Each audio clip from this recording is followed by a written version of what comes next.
Oh.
Well, that sucks that you're sick. I hope you get better.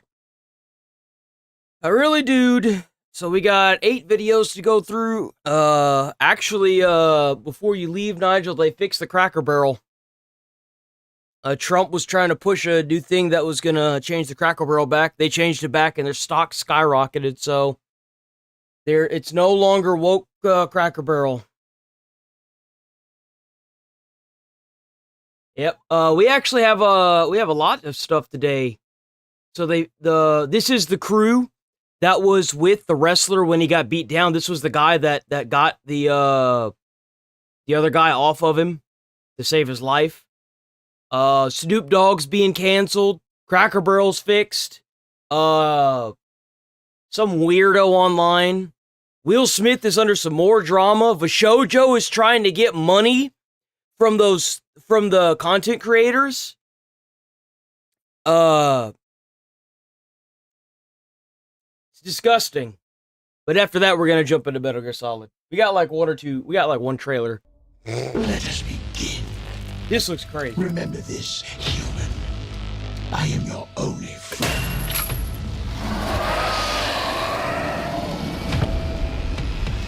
Do not let them touch you. They will consume your time. Those who come here never escape. You must win the devil's game. You might be wondering where you are. This looks crazy. So, let me tell you. A place where humans like you come and go from time to time.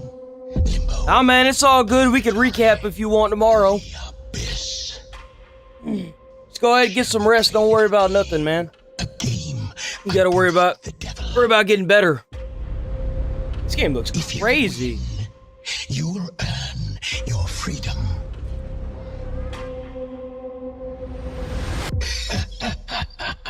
Explore this haunted mansion.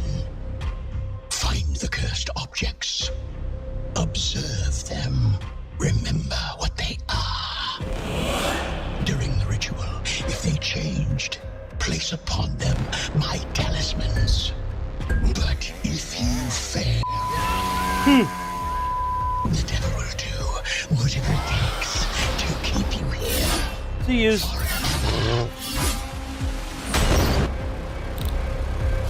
Remember this. The key to your salvation lies in the saying, the devil is in the details. This looks like a good game. The trailer's really well put together. So supposedly this thing's supposed to follow you around. I like how that big dude does. Oh, what the fuck? I knocked my camera somehow.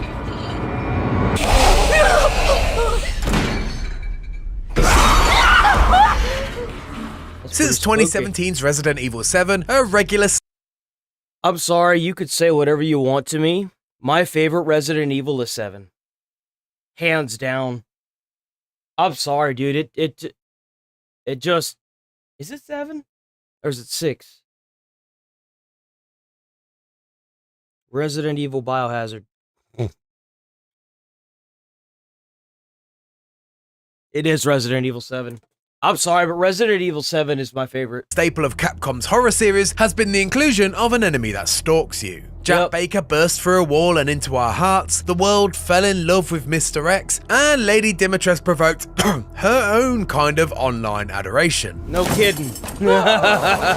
Resident Evil Requiem appears to be keeping up this tradition, with its own take on the hulking, relentless pursuer. And so far, from my small 20-minute sample at Gamescom 2025, it feels like Capcom has created a new, lumbering foe that more than lives up to the mantle of a Resident Evil stalker. Oh!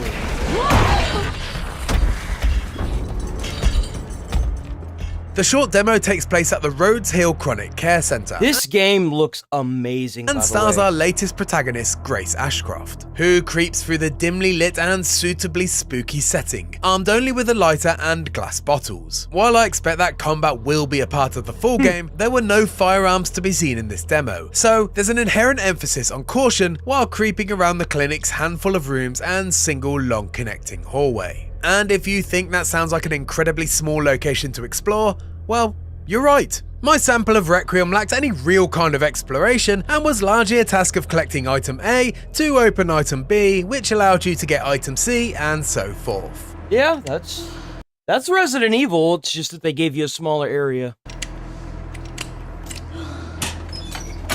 All sounds simple enough, right? Well, in classic survival horror fashion, your uneasy confidence is quickly jump scared out of existence upon the arrival of the as yet unnamed stalker enemy. After Grace discovers a lifeless zombie, or infected in her words, a hulking claw lurches into frame to manhandle the corpse. The camera lifts just as the creature plunges its teeth into the zombie's skull, both demonstrating the beast's sheer mass and how it has little consideration for the iconic fodder of the series. This new stalker is Lady D tall, with the frame of Resident Evil's Lisa Trevor and the vice-like jaw of a Wendigo. She has bulbous eyes, claws for hands, and a Quasimodo-like posture. Once unleashed, this stalker, like its recent relatives, is persistent, promptly reacting to the sounds, sights, and smells of Grace.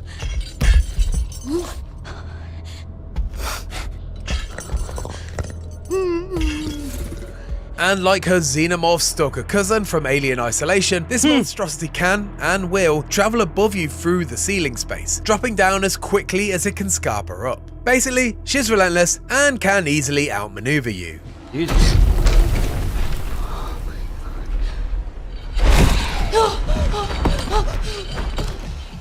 Fortunately, there are a few tools in Grace's arsenal that can help you survive though. The first being the aforementioned glass bottle. As you might expect, they're primarily used as a distraction tool, drawing the stalker's attention to the other end of the hallway and buying you time to slip past. It can also, in theory, be used as a weapon, although I'm not sure I'd recommend it. As with most stalking enemies, you can't kill or even damage Grace's pursuer.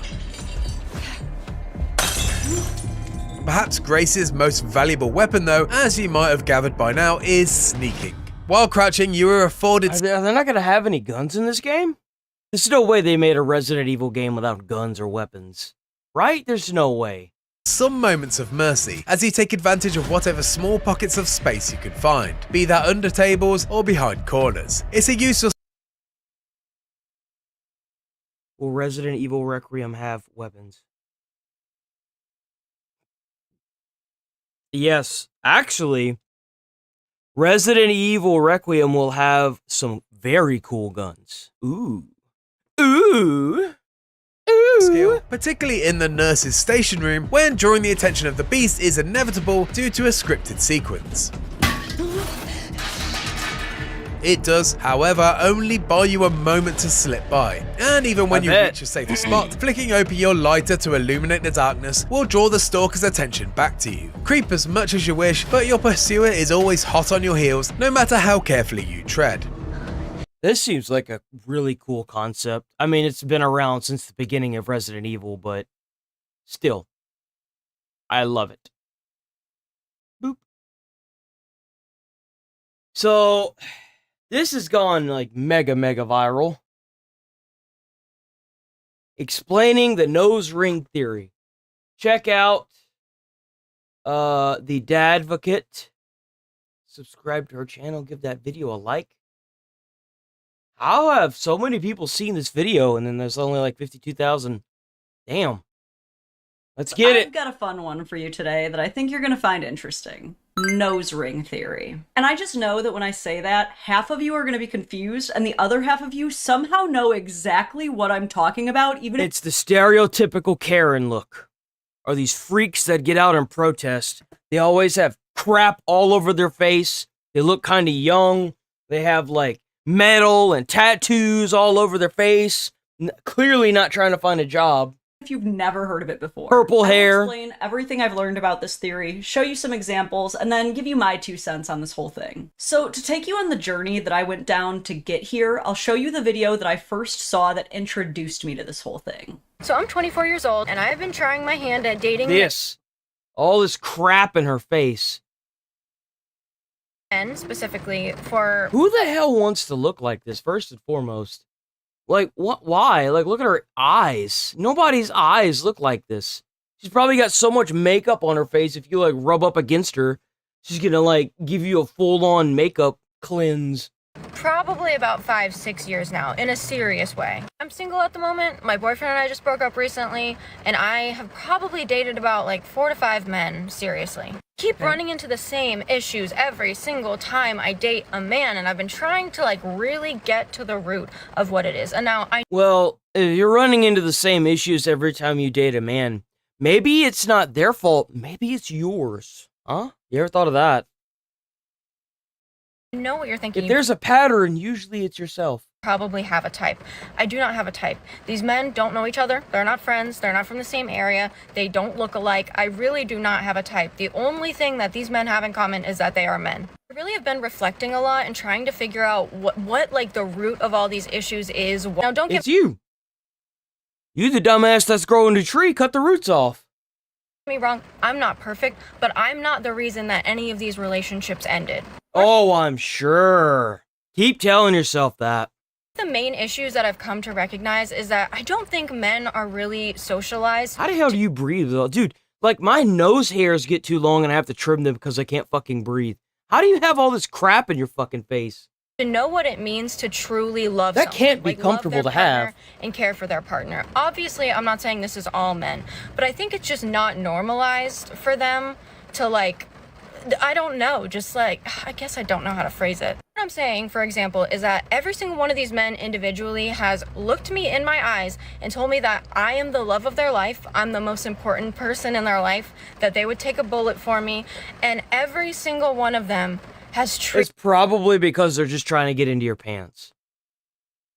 Let's be honest here. You've got a pretty face. I mean, for most people, you would consider her pretty. I don't really like it because she's got all this crap in her face. But, like, you know, she's got what would be considered a fuckable face. And, that's probably about it. treated me. You're trying to make a long-term... Yeah, look, she's already ready. She's already ready. I'm going to hell. You're trying to make a short-term relationship, or like a one-night stand, a booty call, turn into like a lasting relationship. That's a mistake you made. Horribly, okay? I don't know about you, but when I tell somebody they're the love of my life and that they're the person I care about the most, I show it. I'm treating them accordingly. Part of it that really trips me up is that they believe it. They actually believe in their heart that I'm the love of their life and I'm the person they care about the most. I start calling it out. I would be like, you do not love me and you do not care about me. Like, point blank, period. Otherwise, you wouldn't be treating me badly. And they will argue and they get... Man, if I had a damn dime every time I had a girl say that I'm treating them badly, you could do the dishes, you could fucking clean up the entire house, you can do whatever the fuck on your day off, and they're gonna turn around and say you're treating me badly for the dumbest shit. The dumbest shit imaginable. And it's like, you know what? I just don't fucking care anymore. Whatever. I just don't care. I guarantee you that's what it is. It's like, like, you could be the nicest, sweetest person in the world, but you do one thing that's out of line, you're a dick all of a sudden. Fuck that mentality. Genuinely, like, offended. They get offended. I honestly pity them because I don't think they're socialized to know what that means. And, like, I don't know how to get it across in You don't get it across to somebody. You don't change somebody. That's not how life works. Like, meaningful... I love how whenever you bring up a woman's weight, it's abusive, but whenever you've got somebody, some retard that sits here online like this, saying this stuff that, like, oh, well, you know, just trying to change the man, how that's not abusive. It's just insanity to me. way to them.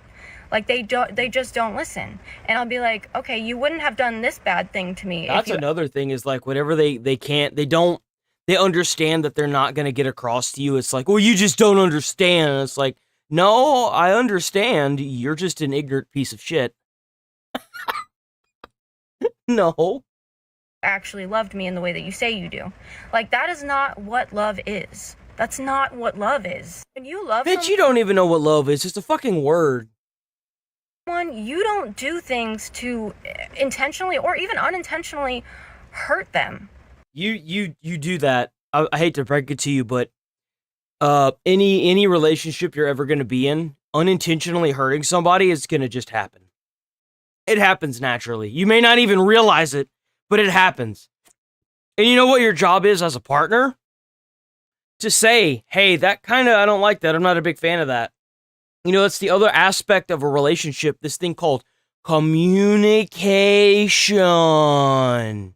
I know a lot of women don't understand that because they'd rather just shove their fingers in their ears and scream at the top of their lungs like a banshee. But, whenever something hurts you, which for a woman is typically everything under the fucking sun, let's be honest here. Literally everything under the fucking sun. You might as well just make a fucking a laundry list of shit. Or a fucking checklist by the time you get done. Bro,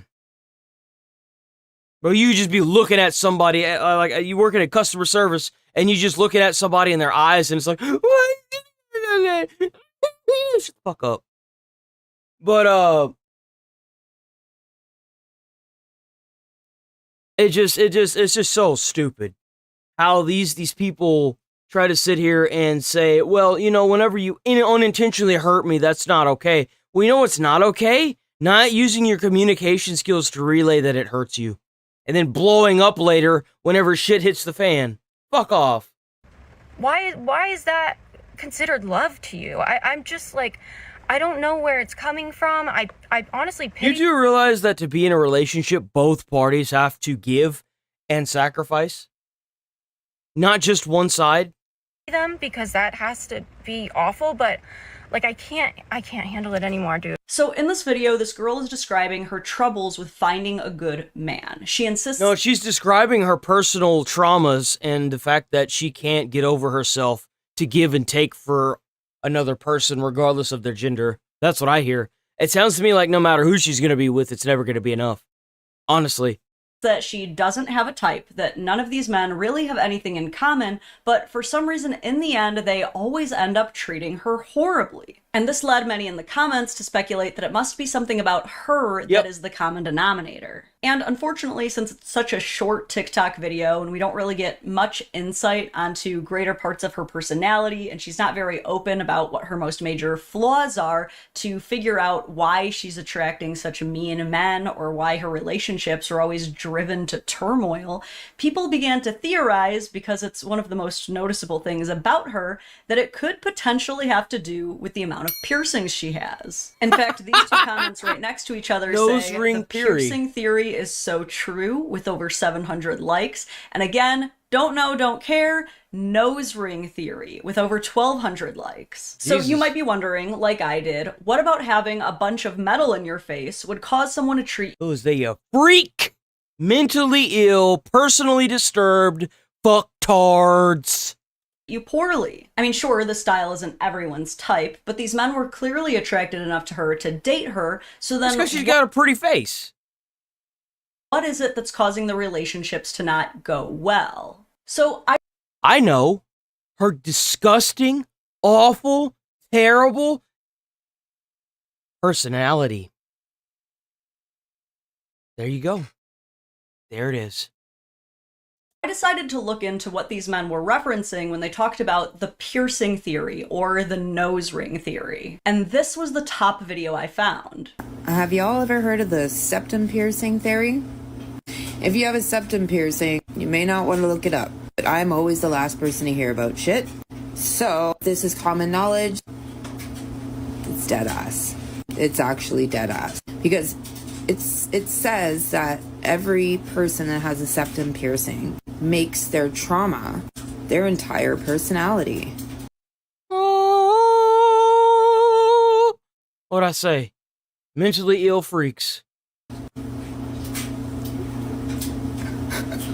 And she agrees? Bro, the gap she has in her teeth, you could land a Boeing jet through. Jesus fucking Christ. It's like the Twin Towers all over again. It's dead ass. Why is she laughing like Like that? I said, dead ass. Damn, straight from the horse's mouth. Or maybe I should say straight from the bull's mouth. You know, because you get it. And if even the person with the nose ring is saying it's true, I mean, there's gotta be something there. And this is just even more hilarious when we take that theory and then reference back to the first video where the girl was making her relationship trauma her entire personality. Okay, that might have been a little reductive. After all, it was just one video. Surely her entire profile. I bet the whole damn profile is like that. Yo, you guys never told me how cool it is to have a dad. Like, this is a secret that's been kept from me. Fuck. Okay, I grew up with 3 moms. My mommy issues are off the charts. Okay, sure. I mean, so maybe she doesn't have a dad and has a ton of self-proclaimed mommy issues, but that doesn't mean trauma's her entire personality. I think it is. I have psoriasis. Not like a little psoriasis, like all over my entire body. When I tell you, my whole body looks like this. Okay, so she has a bit of medical trauma too, but I mean, there's more to her. Nothing normal can ever happen to me. I think I attract chaos. Okay, so attracting chaos, it might be a little red flag, but I mean, there's gotta be something normal here. I think this girl is rooted with nothing, but what the fuck is she wearing on her eyes? You know what I just realized? I don't think that's makeup. I think that's a fucking tattoo. Did this mentally ill freak actually go out and get that tattooed on her fucking eyes? What the fuck? To be a man-hater or anything? No, that has to be Actually, no, makeup. fully to be a man-hater. Fully to be a man-hater. Oh, okay. I guess she also just doesn't like men. I mean, you could have brought that up when you were theorizing on why your relationships with men might be going poorly. I'm starting to connect the dots. Now, when I first started looking into nose ring theory, I didn't think that I would take it seriously at all. I thought it would just be a good laugh. But the more I looked into it, the more I think that it might actually hold some weight, because I did find quite a number of studies that have strong correlations between individuals. Jesus fuck, her eyes are mega dilated. With a lot of piercings and tattoos, and how they are perceived and who they attract. This study seems to indicate that people with piercings and tattoos scored significantly higher than those without for sensation-seeking and risk-taking behaviors. This other study that I found seems to indicate that people with piercings and tattoos, specifically women, scored significantly higher for extroversion and assertiveness, meaning they are more aggressive socially. This study... Which is weird whenever you have stupid-ass beliefs that no one really likes. Like I said, it's all those people that are down at the picket sign, with the picket signs, trying to protest Trump. Oh, these fucking weirdos with all this shit in their face. And that's exactly what it is. That I found in Psychology Today examines how people with tattoos and piercings are perceived. And the most popular finding was that they are perceived to be more sexually promiscuous, and that they tend to attract people who are looking for more casual relationships than serious ones. And many other studies seem to point to people with piercings and tattoos having higher correlations with impulsivity and more experience with... Oh, yeah, because whenever you go out and you get shit all over your face, what is that? It's a fucking impulse. It's mental retardation at its finest. Like, of course, if you go out and get tattooed all over your face, you get piercings all over your face, you go and dye your fucking eyes and your hair pink, of course. Of course it's impulses. These mentally ill freaks. Trauma and adversity. This study from BMC Psychology seemed to find a strong correlation between body modifications and people who experienced childhood abuse and neglect. And this one really stood out to me. This one found a... You know what's crazy is my mom beat the ever-living fuck out of me as a child. Constantly. Like, constantly, for no reason. My dad was never around. I didn't go out and get a shitload of tattoos and piercings. The fuck? Notable prevalence of individuals with a high number of body modifications and borderline personality disorder. Jesus. Now, this is not to say that individuals with piercings and tattoos are all degenerate problem children undeserving of love. I myself have a belly button piercing and an entire side piece, and I find myself to be pretty well adjusted and have had a lot of success in my relationships. But it does beg the question, could there be any legitimacy? Let's zoom in on that feature. Relationships. There shouldn't be relationships if you were successful. It should be with my relationship. Of course, we're always going to point fingers. We're never, ever going to look in the mirror. That's a woman tactic.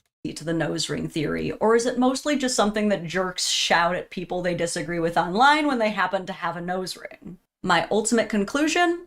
Probably both. Obviously, even with all of these studies and research papers, you're never going to be able to make a correct, sweeping blanket generalization about every one kind of person who looks a certain way. In the case of the first video we watched, where the girl is describing her issues with relationships with men, we know that people did at least initially find her very attractive, as she even cites at the end of the video that I cut off that both men and women have described completely falling in love with her. And when I first listened to her story, I was right.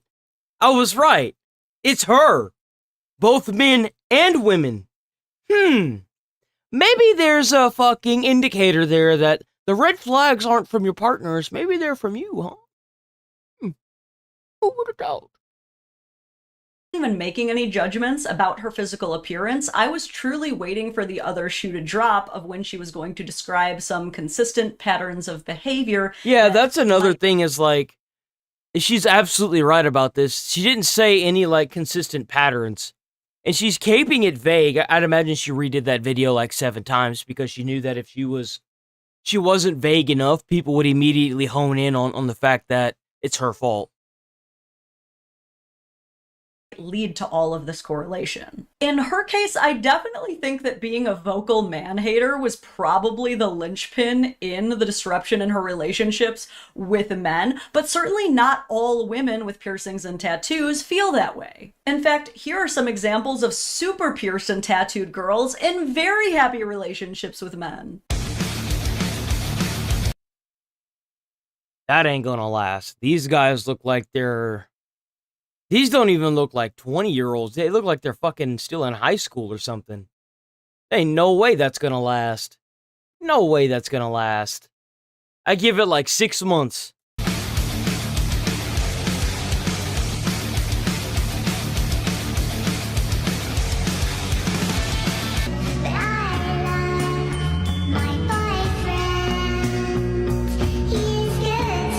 Best cat debt? Oh, God.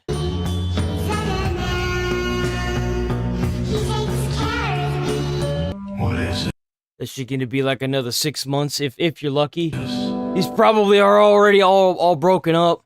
Doing my pretty boyfriend's eyeliner and realizing I finally feel safe, secure, and loved who I am in a... Ew. That's not gonna last either. What is this, please? Also, it's so funny how these all look like teenage relationships, man. And like, what's crazy is that if you don't know, in high school, whenever you first start dating people, I seen it a lot with my friends. They would be madly in love, and then a week later, they'd be completely broken up.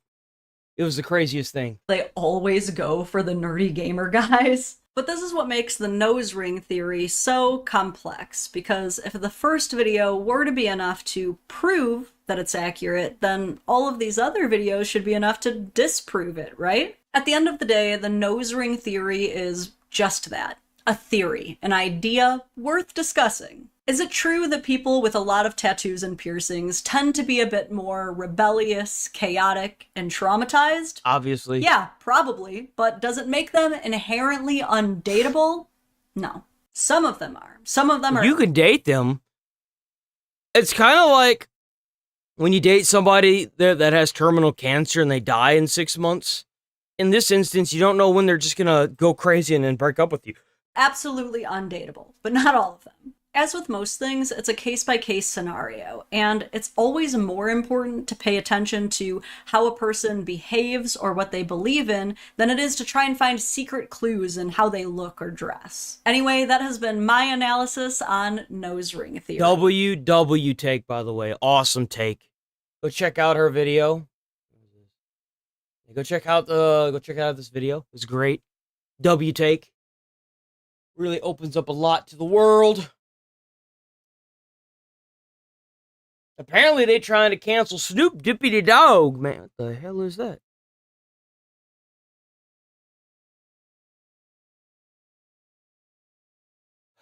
He is scared to go to the movies now after his grandson asked him about lesbian couple in Lightyear. So a lot of people Jesus Christ. That's very fair.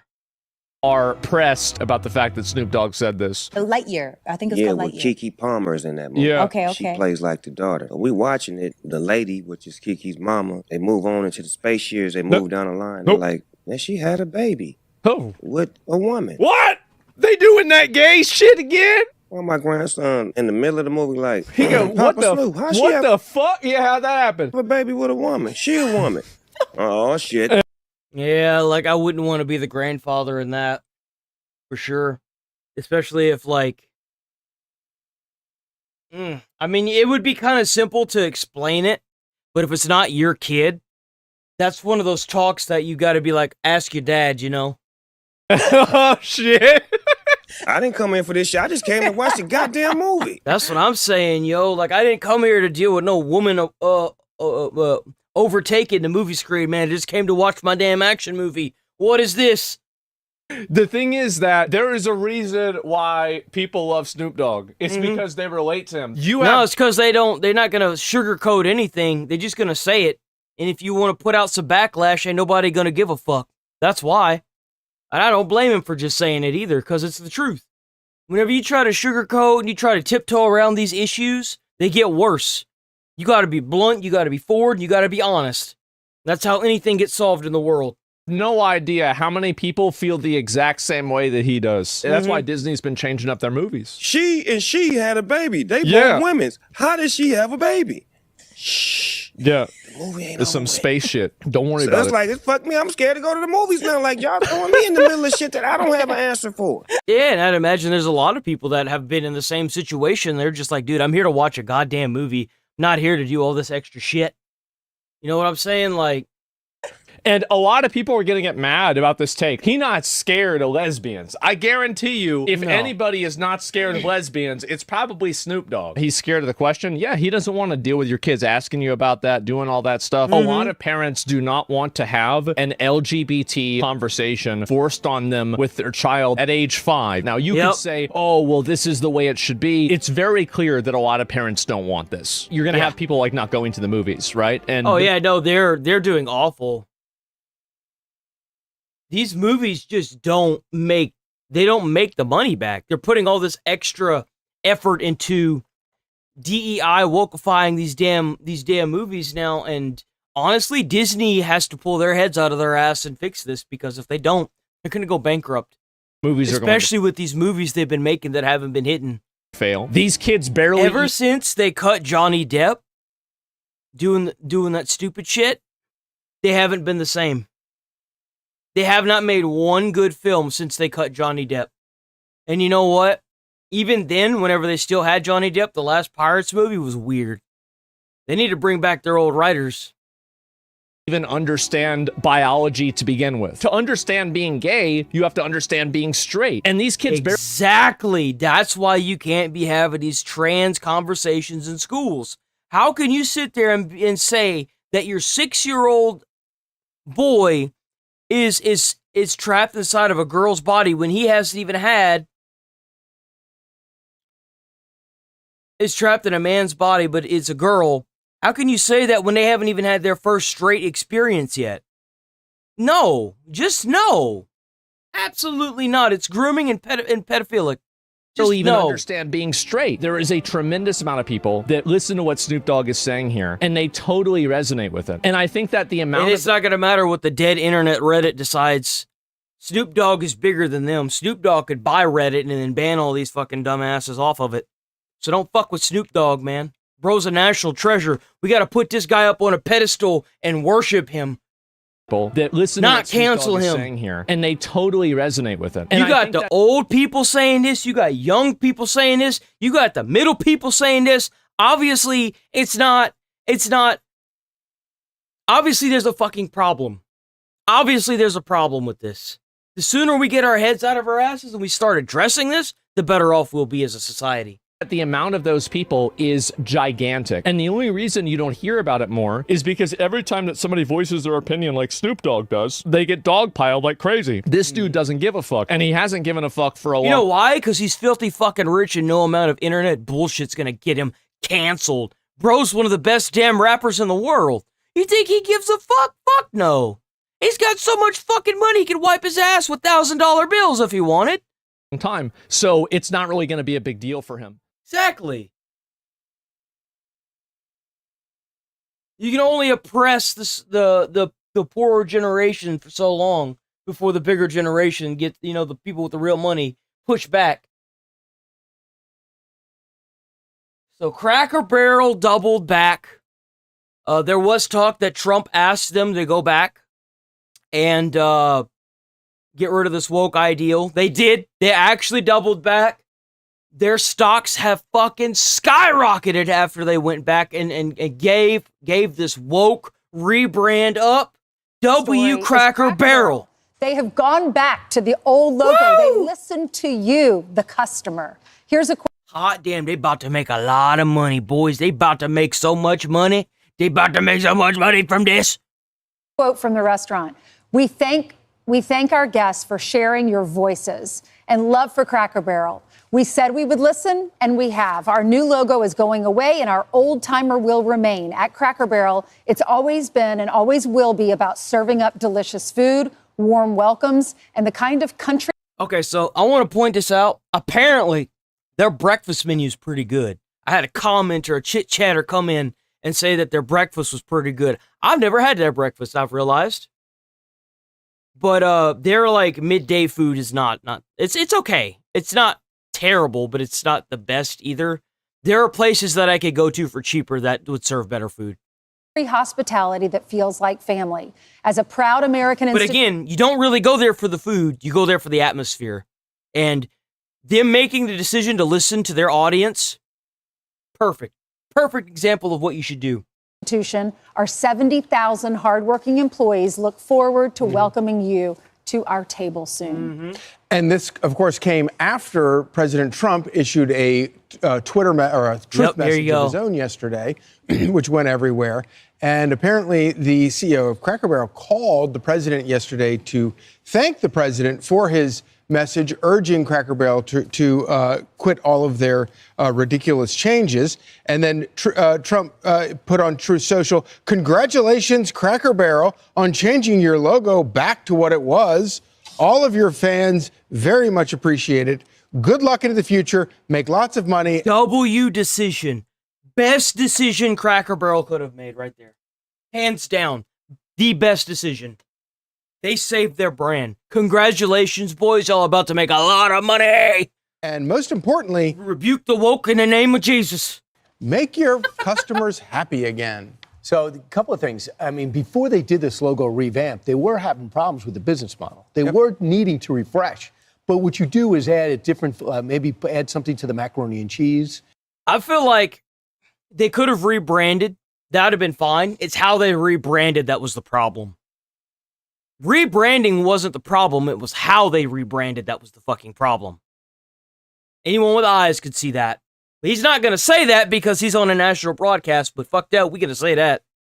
Or you have a different salad dressing, you put some different spices into your croutons, you put Mona C. and you host The Prophet. We made a mistake, and it turns out they did just that. Listen, we made a mistake, and it turns out, admit, we made a he said that they should just admit, we made a mistake. That's what I said as well. I said, as long as they admit that they made a mistake, everything would go back to normal. And by the way, their stocks are higher than whenever they, before they did this. They actually made a comeback as long as they admitted that they were in the wrong and they apologized and they fixed the Cracker Barrel logo. Absolute best decision, best outcome Cracker Barrel could have hoped for right there. And they've got the president of the United States backing them. Don't get better for them right now. They did just They're making money, boys. When you get a reaction, you should react to that as well. And I think what the CEO needs to do right this moment, instead of doubling down and dying on a dumbass hill like a lot of these idiots do in this gaming industries and these other woke ass fucking people that make these movies and shows now, they actually responded to their audience, took the feedback in, and they didn't die on the hill. Look at that. moment today's big surprise. If you listen to what the majority of people are saying, it works out for you. That's twice now that it's worked out. The first one was Sonic the Hedgehog. out and say, look, we had a great idea. You obviously didn't like it. You're our customer. We're not going to change it. We thought about it. You responded. You reacted. It showed up in our registers. We're not going to change it. I've made a million mistakes before, but when the customer comes out and the market comes out and says, we don't like it, you don't need to double down. He would know. He's the CEO of Camping. That's right. Doubling down. All these game developers, all these people that double down, these studios, when they double down and they choose to die on that hill, they are taking an entire company down with them. Stop dying on this hill. You don't need to.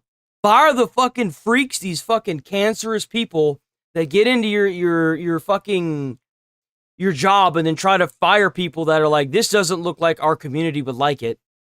Get rid of those people.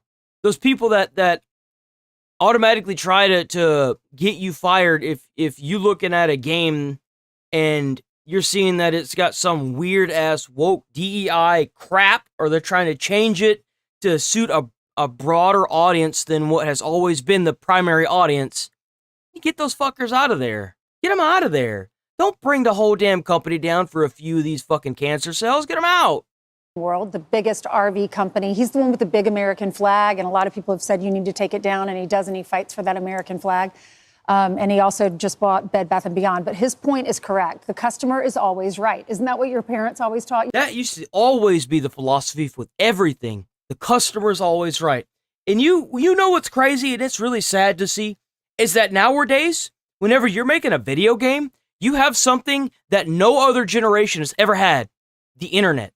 If you, like what happened with Sonic, they posted what Sonic was going to look like on the internet. People lit that shit on fire. They fixed it and they got 3 films out of it. Why do these fucking companies double down and die on their hill whenever they post something to the internet and people are like, I don't know about this. This looks bad. And instead of being like, live action, people telling me as it's coming out that this might be bad, a solid majority of them saying that this isn't a good idea. Oh, I'm gonna do it anyway because I'm fucking stupid. Come on. So many generations would kill to have this ability to just post something on Reddit or Twitter or fucking Instagram and get feedback as they're making the product. I've said it before and I'll say it again. Stop biting back and start utilizing the tools in the toolbox, because it's a tool. It's one of the best tools you can have as a developer, game designer, as an artist even. Stop biting the hand that's gonna feed you. It's stupid. Stop it. You look like a fool. And then you go out of business. That doesn't help anybody. When you were a server, always try to please the customer. The customer's always right. The customer spoke and they changed it back. It's not happy they are now. I mean, is that live? It's not rocket science. And here's the thing. There's like right. He's right. It's not rocket science. A silver lining in this. People actually care about Cracker Barrel. They care. That's the thing. They wouldn't be saying this. Like, you think if people cared, if they didn't care, they wouldn't be remarking to it. They'd be saying, oh yeah, that looks great. But no, when you get backlash about something, it's because they give a shit. That's always how it's been. About your logo. And that's a good thing. How, in what world is that anything but a good thing? Well, you had something to work with. The stock came back, which is a good thing, after they lost $143 million in market value because of this revamp. But this is great news. Look, they listen to the customer. Everyone loves a story like this. When they made a mistake, they say, I'm sorry. Now everyone's going to flock to Cracker Barrel. That's right. Especially with all this new publicity. W decision right there. Best decision that Cracker Barrel could have done right there. Absolute fucking beast of a decision. Heck yes. Okay, so apparently Will Smith embarrassed himself again. Celebrity on the planet that's done more damage to their reputation over the last couple of years than Will Smith. His name has become... If you're not aware, I think he was at the awards, and a comedian was making a comment, making a joke. It was a joke. I didn't think that I would ever see the day and age where people would get attacked on jokes, regardless of what it was about. It's a fucking joke. It's not a call to fucking violence. People, suck it the fuck up. Get over yourself. So, Will Smith walked over and slapped the comedian after he had made a joke about G.I. Jane. Apparently, his wife was going through some stuff. I don't want to really get into all that, but to give you an idea, ever since then, he has had a rough patch. He's been pretty much the laughing stock of the fucking internet. He hasn't been able to get any actual like jobs, not like he fucking needs it, because he's already like a millionaire. It's not like it matters, but apparently his wife was entangled, whatever the fuck that means, in a fucking cheating on him and stuff. It's been a mess for Will over the past couple years. I kind of feel bad for him at this point, but like not really, because again, I'm gonna stand by what I say. He made the decision to walk on stage and lend out that slap. So synonymous with cringe. He discovers new ways to embarrass himself that most scientists didn't even think possible. It's baffling because the call is coming from inside. Now, I'm gonna be honest. I've always been a huge fan of Will Smith. I have. I want to stand by what he did, where he walked up and slapped the comedian. But I'm gonna be honest. I don't think I do. It's just a joke. Like, and now a couple years ago, I'd have been like, nah, dude, that guy got what he got what he deserved. But then I was like, now that I'm a little bit older and I'm not as much of a hothead, I'm like, it was a joke, man. You can't just run up into a place and start shooting everybody up over a joke. You can't do that. He is the one that is making the conscious decision to open himself up like Goatsy for everyone to take a peek inside, and it is irresistible to point and laugh at what we find. Like, he is the human manifestation of asbestos, where asbestos was once like this really celebrated thing, but over time, as more information came, like I remember like 5 to maybe like 6 or 7 years, he has just become laughable. It just seems like he's stuck in a perpetual... He used to be a really good, like, either thriller or action person. He's been in some really good movies, and it really that's what really hurts me to see this, is because of what he does off the stage, it ruined him. It did. And the more stuff that comes out about him, the more it's going to ruin him. Ritual of his own making. And now his new thing is promoting his tour with AI images of concert goers. So I don't know how many of you know this. Will Smith is on tour right now. He's back. Look. I'm going to always advocate for AI. It's kind of like that thing that's going on right now. Like, if you have a woman character in a game right now as the main character, immediately woke DEI, even if it's not. People are automatically calling it that. It's kind of the same thing with AI. People hate AI right now. They better get used to it, because it's not going away. It's only ever going to get better. And I advocate for it, because the AI is going to be able to make tools and create new physics that we as humans won't be able to. It's going to outlive us. It'll be smarter than us. One day it'll help us get to the stars. That's what I honestly believe. But why take the risk if you don't have to? He could have easily hired an editor. He could have done this himself at home. I'd imagine there's hundreds of fans that would love to be in the backdrop of the thumbnails to this. But instead, he used AI. Especially right now. Back making music, and he's got some finger-wiggling boner jams like I Like Pretty Girls.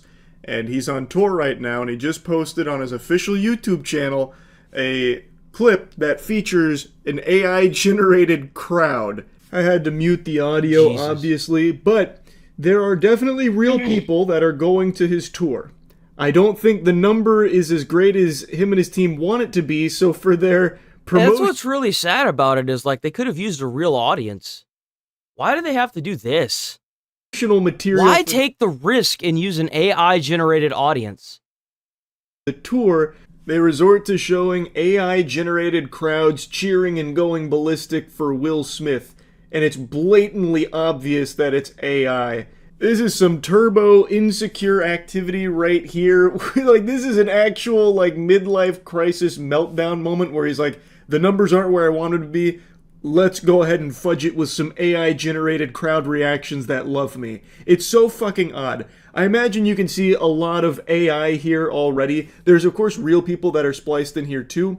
But just take a look at this, for example. This clip has me feeling like I hit the crack pipe while on ayahuasca. Like, look at this image. Like, here, we'll just start zooming in a couple of different places. Oh, God. What is going on here?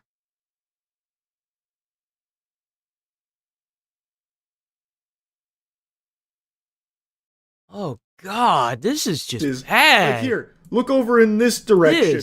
What in tarnation? What the hell are you even looking at when it comes to this? Who is this? What Looks is like the that? scary monster that would chase you around in an amnesia horror game. All the people around her too are all anamorphing. If you go in any that's got like a direction skull. in this section of the video, this is exactly what you'll find. Over on this side of the freak show in the Sea of Monsters, things get really amorphous gold guy, like a Neanderthal. Clearly Will Smith eating spaghetti. It's like 1-to-1 with that. Because, especially in that, like, last shot there, everyone in the crowd looks identical to that painting you see in every horror game, Saturn devouring his son. It is crazy just how bad the AI crowd is here in his own promotional video. He is just shamelessly using an AI crowd to promote his tour and how, like, emotional it's been. Like, this is why I do it. For this. And then it's like that lady that has, like, 45 different hands. Amalgamation of flesh. Could have used a real audience. It's so pathetic. I really AI crowd in a lot of these shots, and that makes the tour look so bad. It makes it. I don't understand why he did this. It could have been such a simple thing to just get a couple like crowd members and stuff. Like it would have been easy to do. It's not like he doesn't have the fucking money to do it.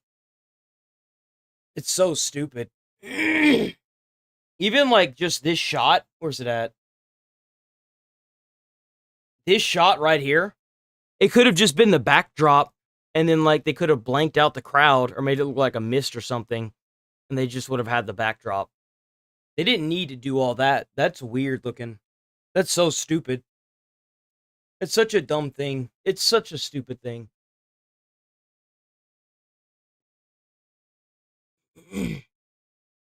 So apparently this is a thing. I don't know what this is about, but this ought to be interesting. Like Scotland become so dangerous that little girls carry around axes. And what's worse is why is the Scotland? Really? Scotland? media making them out to be the villain? As this video from Scotland is going viral. Why you fucking with us? Show the knife. I love you, drive safe. Show the knife. She got axes and knives. Jesus. That's it. Show the knife. That's it. What's going on here?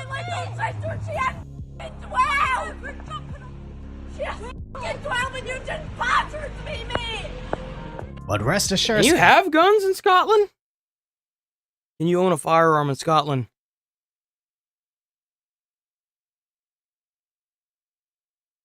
Yes, you can own a firearm in Scotland, but you must hold a valid firearm certificate. So you can actually own guns in Scotland. W Scotland. The girl has been arrested. Like most viral videos, we're only seeing a Before we continue, go ahead and check out Decoy Voice. Go ahead and get that video a like. Go ahead and sub to him. Check out the video. They're finally fighting back.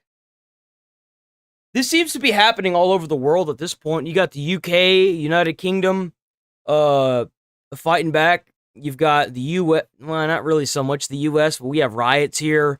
You got people in Scotland now. I wonder what this is glimpse about. into an incident that was likely much longer, but I'm not certain how much context you need on a grown man antagonizing kids yelling, "Stay away from us," as the UK has had several reports of girls being horrendously attacked by specific men, and it is a crime for them. I know what he's talking about. I'll say it. They have immigrants there, and they have like they're doing some pretty nasty shit, dude. There's an outcry over there that's at levels that I don't think I've ever seen in my lifetime. I'll hope that they're able to get it changed before they have an all-out revolution or a civil war over there.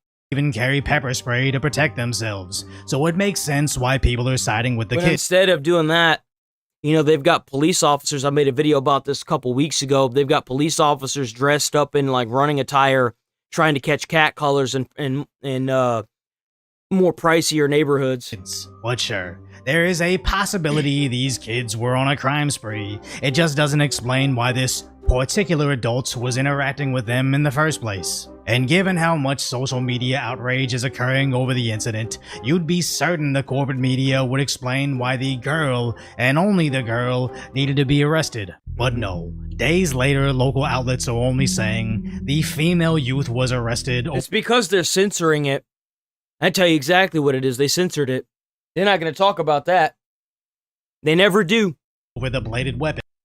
Nowadays, unless it's recorded, it didn't happen. And that's the unfortunate fact. Especially now with everything being censored. and she will be reported to the relevant authorities. Absolutely nothing on the guy recording, nothing as to why she had the weapons in the first place, which lets you know they're omitting all the inconvenient information as to why little kids in the UK feel the need to carry axes in the street. As Twitter users Yeah, that's kind of the thing. It's like, well, she's carrying an axe and a knife. Well, why is she carrying an axe and a knife? Why is that? Have you ever stopped to think about that? hailing her as a hero, with plenty of AI imagery showing her protecting Scotland, and even comparing her to Saint Joan of Arc, highlighting how the question isn't why is she carrying an axe, but why is a grown adult with that accent approaching her. You'd think these are all concerns the mainstream What'd I say? media would want to address, especially considering this story. They're paid to do a job, and whether you think they are or not, they're still gonna do and get paid for that job.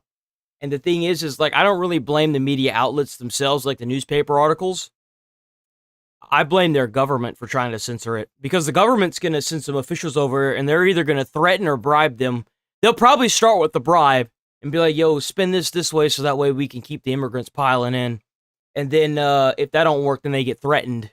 And then if that don't work, they do get removed. That's how it works. Basically my entire social media feed, but sometimes their silence is all the confirmation we'll get. But what's insane is far left Reddit's replies to Twitter's reaction, saying it's good she was arrested since there was another knife attack nearby. It's Reddit, man. You can't think about Reddit too hard. You'll have a brain aneurysm. Don't think about Reddit too hard. Months earlier, or more. The girls having weapons is going to make the immigrants get weapons to protect themselves from them. They're already doing the worst things. They faced a similar situation, not from the perspective of the kids, but the guy recording, to which every single reply calling him out for being in that situation got massively downvoted. There's a serious situation that needs to be addressed on Reddit, but that's for a different video. I agree. I think he's absolutely right. Reddit's a dumpster fire now. Just insane to think that what's crazy is that I think that Reddit's probably the biggest example of censorship, because if you you say something that they don't want you to say, they just downvote you or they remove you from the platform altogether. Video like this goes viral, Twitter and Instagram's perspective defaults to the kids, and how can we keep the girls safe? Then Reddit defaults to, what about the guy recording? That could have been any Redditor. How can we make everybody more defenseless? But after I saw that Reddit thread of the concerned parent finding out their kid is smoking pot, and Reddit collectively tried to cover for the kid, then shaming the parent for being concerned about it, made me completely lose faith in the collective hive mind of that platform. Oh no, Reddit's been dog shit for years. It's just collectively gotten worse over the past couple. Valid concern about viral videos being falsely framed, where this other clip from the UK shows what their police are preoccupied with. Yeah, no, like that's the thing is like you have, so here's what's crazy, is that in the UK, you have women police officers dressing up in running attire and running on some of the richer neighborhoods, trying to get catcalled by vehicles. And then when they get catcalled, they get pulled over and given like almost like a threat. But they can't really arrest them because there's nothing going on there. No, like, I don't understand what's going on.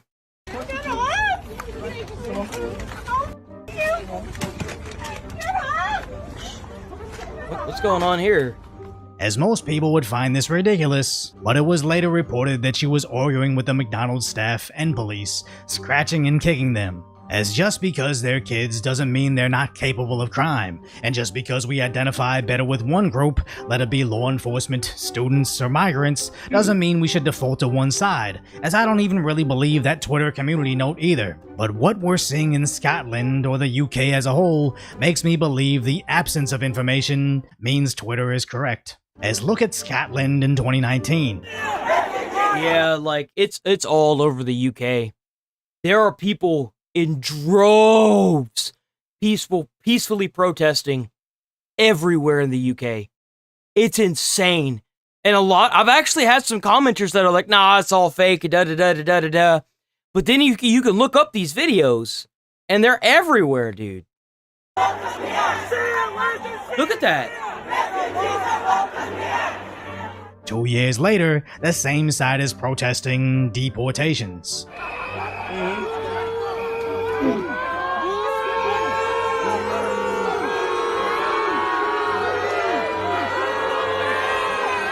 Then this year, when Trump arrives in Scotland, we see mass immigration protests just like in the US. Yep.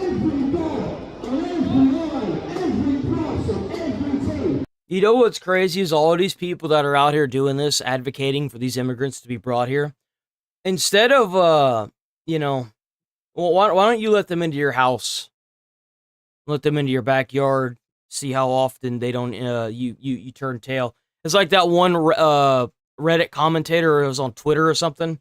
He talked about, guns should be taken away. No American should have a gun. Then he gets robbed. And then he's advocating we should kill anybody who breaks into your house because fuck them. And then you get the guy down at the bottom. He's like, what changed? And he's like, I got robbed. It's like that. Or like whenever all these rich people advocating for defunding the police, and then the dumbass poor people get involved in it. Then they defund the police, and the first person they want to call whenever their house gets broken into is the fucking police, and they can't send everybody out because they don't have enough funding for it. Big surprise. Quite an unusual thing for Scotland. For years we've been told in Scotland, left of centre, the refugees are welcome here. Well, today Falkirk have said enough is enough. People are here protesting this hotel just at the other side. They've had hundreds of refugees staying here over the years, and people are really upset at the fact that some of them have been involved in really heinous acts now. Isn't it interesting how globally all these Western countries are experiencing the same exact issues simultaneously? Because it's a problem. You know what's crazy is that in some parts of the UK, whenever these immigrants move in like this, they're actually waving their own country's flags in these new places. It's insane to think that you ran from that country, yet you're so willing to wave the flags and the colors of that country. It makes no sense to me. It's almost like a mass invasion. It's the weirdest thing. They're not there. They're not there to immigrate into the community. They're there to disrupt it and cause turmoil so that way they can be taken over. What's crazy is that if you get caught taking down the flags from the different countries, you get arrested. It's insane. There had to be a global agenda for this It's like a new type of warfare almost. Take place. And whenever a crime, say a migrant attack on school kids, or a migrant swinging a machete at federal law enforcement, it conveniently gets omitted from the mainstream media as it harms the liberal agenda, as they can censorship. Villainize conservatives or police all they want, but once they start saying the kids are bad because they feel unsafe, that's what sparks a revolution. Exactly what I was saying. When you got kids out there with tomahawks and fucking machetes saying to leave me alone, I'm only 12, you got a goddamn problem, brother. You got a huge problem. Video, awesome video, by the way. Heck yeah. Check him out. A decoy voice. Go ahead and get that like. Give him a sub. Check him out.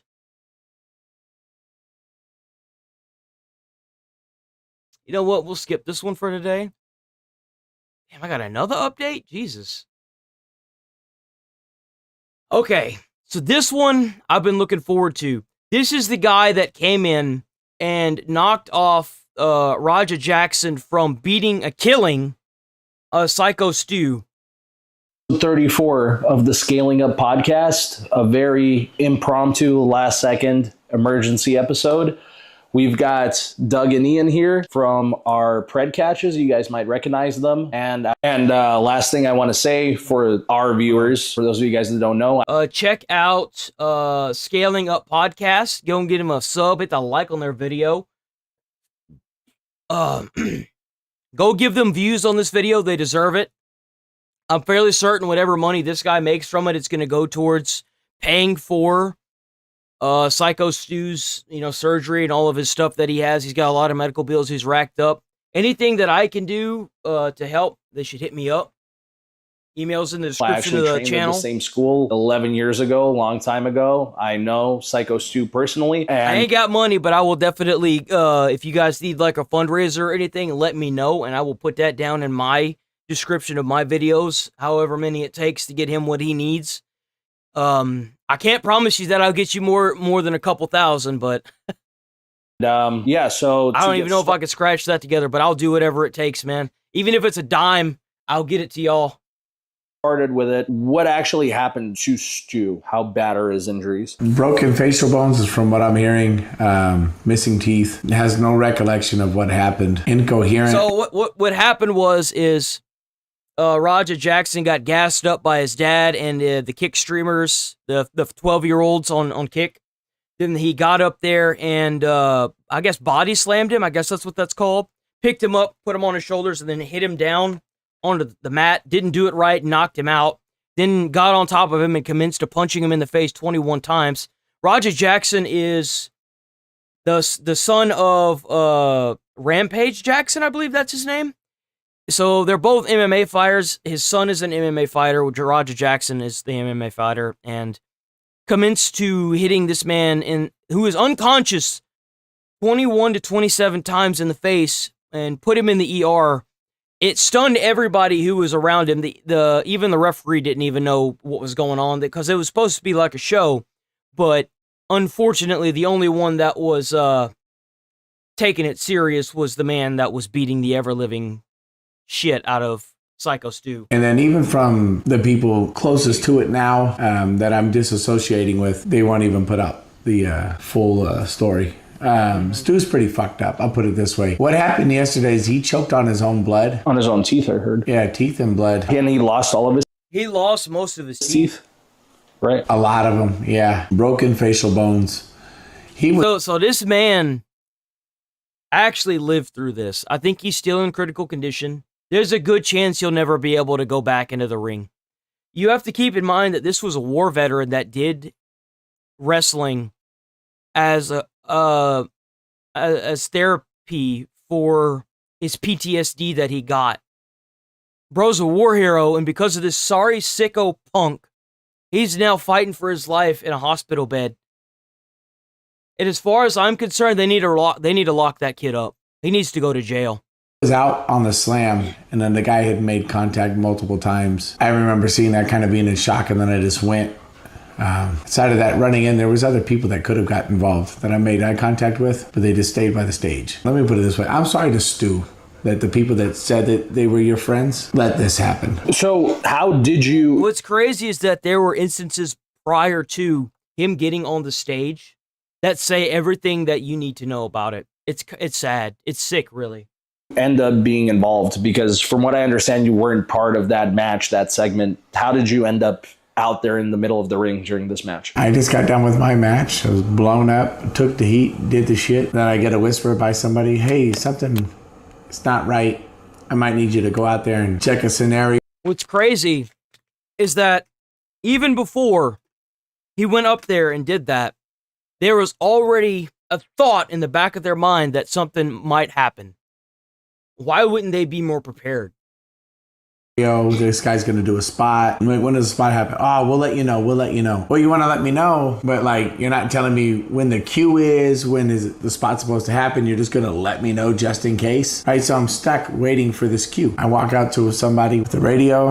I said, hey, talk to the back. When do you guys want me to go? What's happening? I was informed about the beer can incident actually shortly before that. They told me that they, made up, shook hands, hugged it out multiple times. That wasn't just word of mouth. That was recorded. They recorded Roger Jackson and Psycho Stu shaking hands and apologizing to each other multiple times. So it was going to be fine. And it was like, it was either a fake beer can or it was mostly empty, smashing it on Roger Jackson's head. It was just supposed to be a skit. Obviously, he didn't get in. He wasn't hurt at all. It was all just fun and games. Typical WWE action, from what I understand. Also, I'd like to point this out. The WWE has cut off all funding to the location that allowed this event to happen. So they are no longer getting funding from the WWE. They just want to make sure. I talked to the person out front with the radio. I walk back to the ring. I see the slam. I see the first punch, second punch. And by then, I'm at people in front of me and I just start moving. I kind of wish I would have just sprung on the slam. So that's where I'm at. I mean, honestly, there's nothing worse than you watch somebody you care about. He's a veteran. He's me. And these are people who are supposed to love him. And I'm the only one on the outskirts to be told to watch this, apparently. And then I'm in there and I'm battling, I'm doing whatever, trying to like work this, and I'm telling the guy to calm down. And now what's crazy is that whenever he got Raja off of him, he started trying to fight this guy too. Like, the guy was so gassed up, he was ready to just, I guess, kill everybody. I don't even know. Trying to fight me. It's all fucked, you know, like there's... So them telling you to watch this and get involved, if this was supposed to be an angle, it kind of doesn't make any sense because you have nothing to do with their storyline or whatever. It seems like they kind of wanted you there just because you're the only one who can shoot, which in wrestling means for real fight, right? It felt like it. Like how you'd use a dog. Like, hey, we'll send our bitch to go do this. But the fact that they told you to watch out and, you know, be ready, and the fact that this had nothing to do with any of the storylines kind of shows that this was premeditated, right? I think it absolutely was. There were video, actually during the stream, he was getting gassed up and he was saying, I'm gonna knock him out, and I'm gonna start and I'm not gonna stop until I kill, or until someone pulls me off, or until I kill him. That's literally what he said before he got up on stage during the kick stream. The meditation part comes on the side of AJ Mana. You brought somebody that was volatile, that you knew had issues. So AJ Vana is the guy, if you've seen the clips, it was the guy with he's the only one with the cowboy hat who was like, you got to go out there and tag him.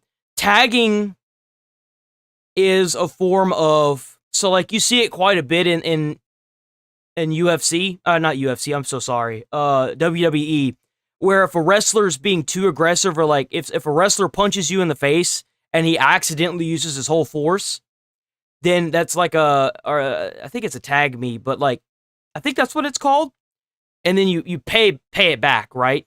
You pay that tag me back. So like the guy that got punched really hard in the face, later on in the fight will like get that one punch in, or that one knee, or that one elbow that is like, hey, fuck off. You know what I'm saying? And then it stops there. It doesn't escalate. It's the, I got you back. And that's how a lot of these guys, they're able to keep the show going with no actual bad blood. That's the friend of Raja who brought him to the event. That's the small calf, small ass, chicken legs bitch with the cowboy hat. So this fight, whatever you want to call it, Raja Jackson. Attempted murder. Right, this attempted murder, he landed like 20-something punches on him. 23. 23 punches on him. You pull him off, and then he tried to go at you. So that, was he trying to continue beating him even Bro, further? you can see the anger in this man's eyes as he's thinking about it. You can see it in his eyes. The fury that is building in this man as he's thinking about this. You can just see it. I've seen some pretty spooky eyes in my day. That man's got some anger behind him.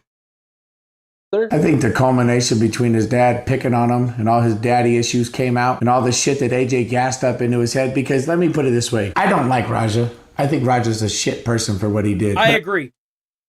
So far, he seems to be the only one out of this entire situation, other than the few here, that have made any sense about this entirely.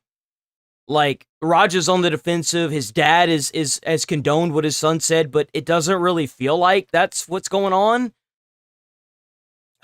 It's nice it's refreshing to see somebody who's involved in this come forward and be like, no, this ain't okay.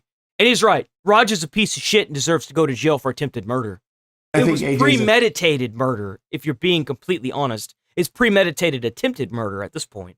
A bigger shit person for gassing him up to be in that fucking ring, to leading him to ruin his own fucking life, to hurt somebody that AJ also has a fucking problem with. You can't fucking tell me that's not, I don't believe in coincidence. He was basically trying to put the blood on someone else's hands. Exactly. Oh, absolutely. He's not going to do it himself. Absolutely. You know? The people that, like, this is one of the things that I feel like should come with online ID for the internet.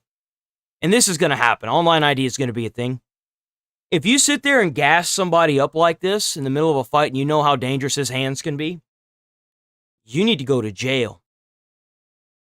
There's going to be a lot of things that are going to change with online ID whenever you have to attach an ID to your account. Whenever you go online, you can't, like, if you troll somebody and they end up, harming themselves, you could be held liable. That's the real reason why people are scared of online ID on the internet.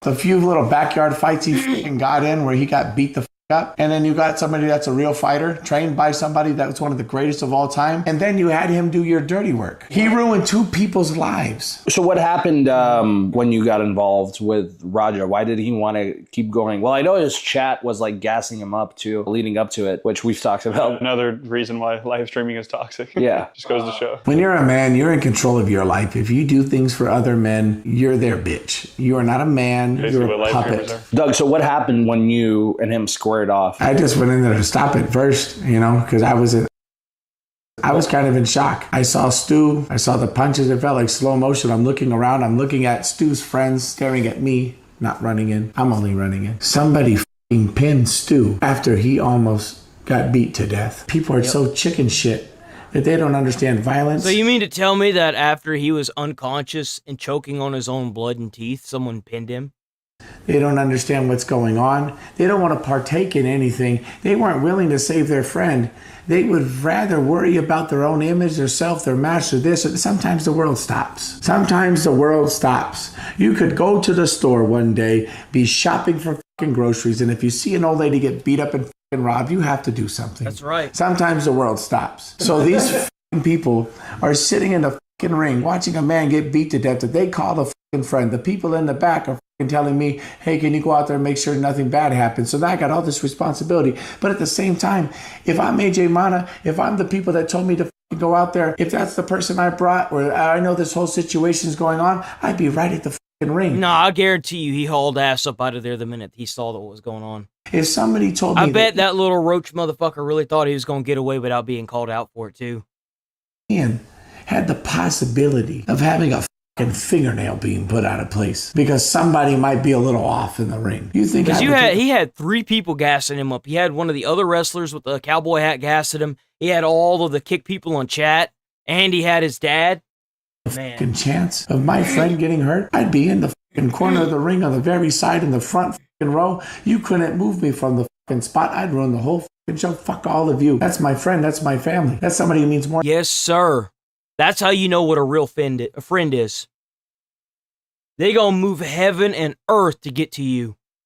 I mean, anything in the world. I would never let something fucking touch him.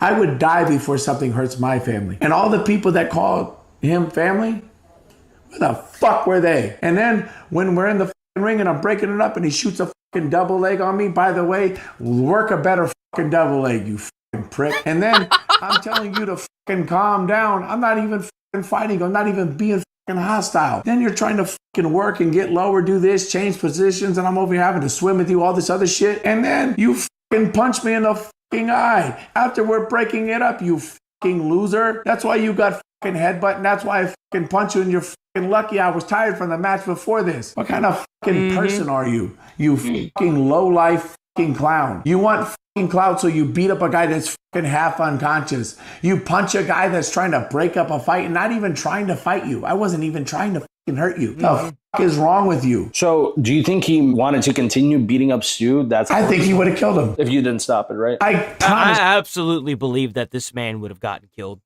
Absolutely. Absolutely. And to you dumbasses out there that think that this was a show, yes, for certain past tense and purposes, wrestling is a show. It's a very athletic show of skill in the arena. Having to pick somebody up and throw them on the mat in a certain way that doesn't cause them that much harm or any harm at all is very skilled. But when you sit here and you actually fight somebody who's unaware that you're actually trying to fight them, that's different. These people their showmanship is probably better than most actors in movies. Because not only do they act and play the part of their character, but they do all of their stunts as well. It's a very physically demanding and acrobatic job. But when you have somebody actually going out there to try and kill somebody, of course, they're not gonna be aware before it's too late and they're already knocked out and you've got somebody on top of you punching you in the face 23 times. Of course. No, Raja Jackson would have killed Psycho Stu. Absolutely. That was his intention. He stated it before he got up onto that stage. And for you losers out there that think that he shouldn't face any repercussions because he signed a piece of fucking paper. Just because you sign a piece of paper, that doesn't mean that you can't face repercussions for what you've just done. Because at the end of the day, this is not the MMA. This is wrestling. You can't bring a gun into a wrestling stage and shoot your opponent. You can't just sit up there and beat them to death. That's not how this works. No.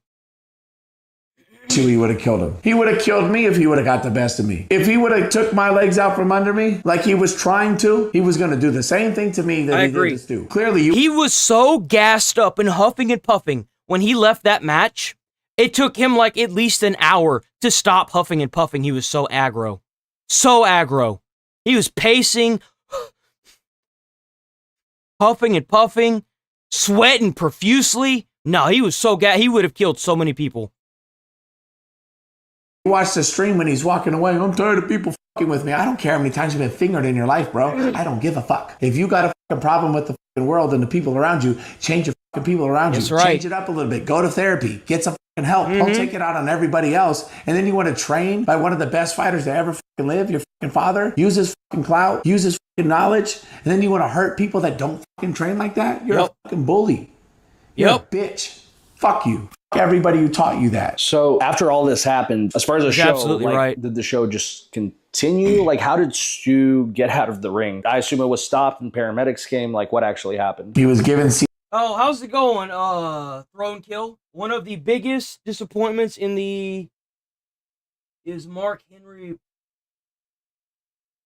Who's Mark Henry? Let me get my little goggle machine right quick. Hold on. Who is Mark Henry? Damn, I've actually seen his face before. He's a big shot too. He really tried to blame Psycho Stu? Are you kidding me? That's so disgusting. Bro, that really pisses me off. I'm not gonna lie, bro. CPR. He was choking on his fucking blood. The paramedics came. I rolled out. Once I realized that I'm kind of surprised they don't have medical on. Well, I'm sure they do. That they have medical on like staff. That's just, it just blood sucks, was man. leaking because he caught me right in the fucking goddamn orbital bone. I rolled out the ring to go fucking fight that guy. I said, fuck him, I'm coming. What's crazy is that, like, so Roger Jackson punched him in the face, and I think he headbutted him and then it punched him in the face. Then he left. Roger Jackson just fucking beeline, dude. He was gone. He was like a roach. Whenever the lights came on, he scattered, dude. He went finito, bye-bye. And then I guess this guy tried to get him, but he was just long gone.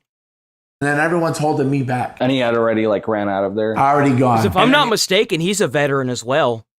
The only person who fucking met him is a fucking crackhead with fucking face paint who's fucking begging for fucking clout for the fucking internet. Man, fuck that whole fucking night. There couldn't be anything more mismanaged in my fucking life than I saw that night. Yeah, for sure. And what's really sad is that it shouldn't be that way. Because if you've got these big ass dudes like this fighting and something happens, you got to be ready for anything on that stage. The biggest, I'll preach this now till the day I die because it's in my blood now that I've learned it from the fire station.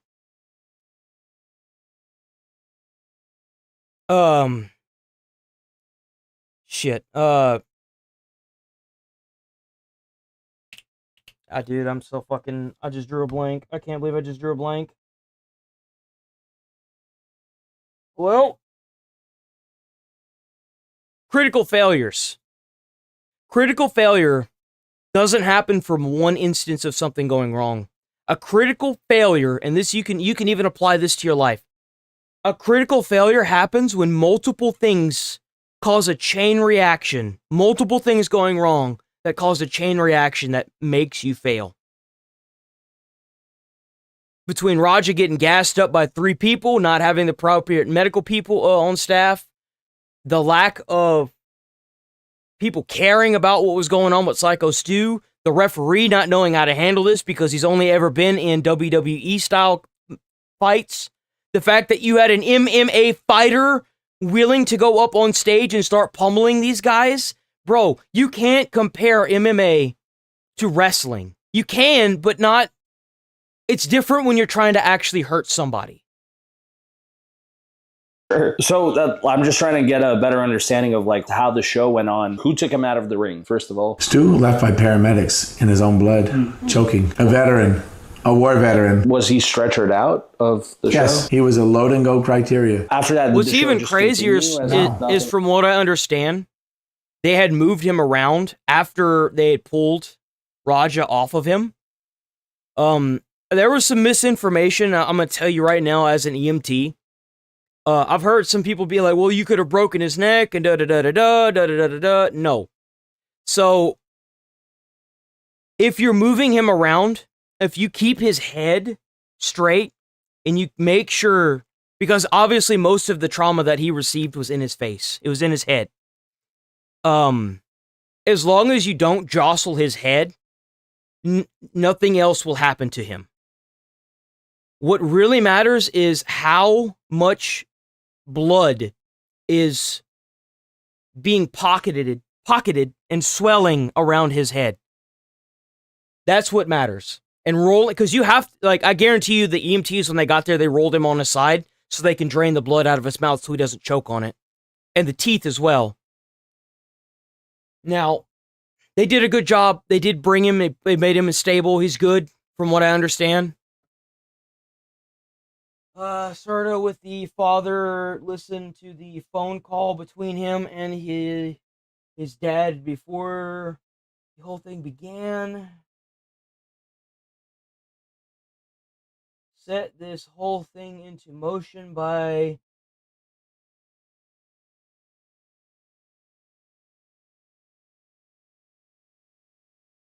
hugging on some guy.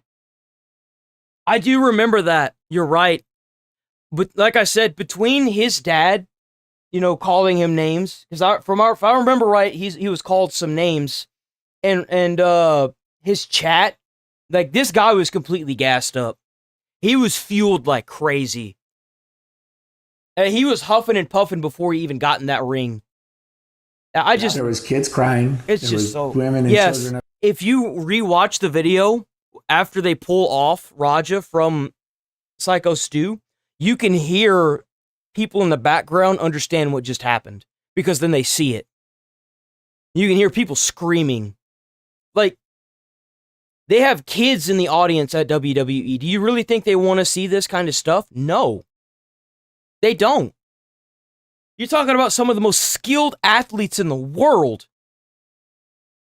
And no. Upset. The little girl, Sophia, in my tag team, she saw the whole fucking thing. And as an adult, that's my job is to protect everybody. And I fell really short. I talked to her dad. She said she saw everything. It's really disgusting that his dad, Raja's dad, gassed him up the way he did too. It's completely disgusting and disgraceful.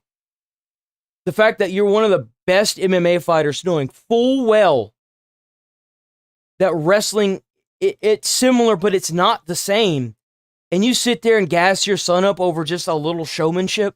What's wrong with you? Seriously. Get out of the car, come back, and see if Stu was going to be okay. And it's fucked up. You have kids at the show, you have families at the show. We're supposed to be here for a good time. And why I keep bringing up that fucking asshole with the stupid cowboy hat? Because you brought somebody that was volatile. You knew he was volatile. You set him up. You had him do your dirty work at a show where everybody's doing this for entertainment.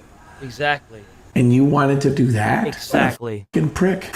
Both of those. What really gets me is that he did that and he walked away. There's no way that guy didn't know that Raja was that volatile. The way he was acting, even. It was so obvious. Fuck everybody involved with that person. And here's my thing about the Raja situation. His dad is going to be hurting. His family's going to be hurting because of the trauma with the. I know that there might come up with some copyright stuff with this, but like I said before, I said it at the beginning. I'm going to probably cut this out and make a video later. If you guys on the, what is this?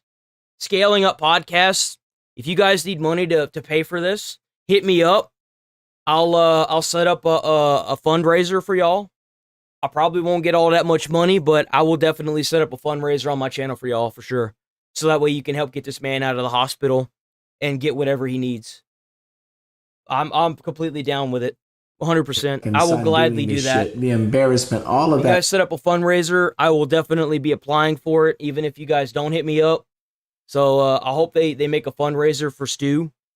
I want to be all up in that. I will add that to my channel immediately. I don't have any money to give them. If I did, I would. But I know Mr. Beast came forward and said that he's willing to pay for Stu's medical bills. I feel the same. If he needs any kind of financial support, like I said, make a fundraiser, and I will gladly join that fundraiser, put it on my channel, 100%. It will be in every video. It will be in every stream as a fundraiser. That stuff, right? You have somebody that's unhinged. He needs mental help, but he needs to go to jail as well. AJ Mana? That's his name? Okay. If you guys need any money for AJ Mana, you guys want to set up a fundraiser, let me know. Hit me up. Send me an email, please. I'm not a big channel. I don't get a lot of viewers like that. I'm still growing, but I will help however I can. Beat to death. His dad was there? AJ was talking to his dad from what I hear, so I'm assuming his dad was there and lying to him about what happened. And then, like I said, with Stu's family, now they're wondering if he's going to be normal again. Not just jail. It's not the tragedy of losing my son to jail. Is he going to be able to remember things? Can he walk? Can he talk normal? What condition is he in right now? Do you know? From what I hear, he's having a hard time. He has no recollection of what happened. He was in a coma overnight, right? That was my biggest fear with him. I was really scared that he came he came back to consciousness when he was getting pummeled.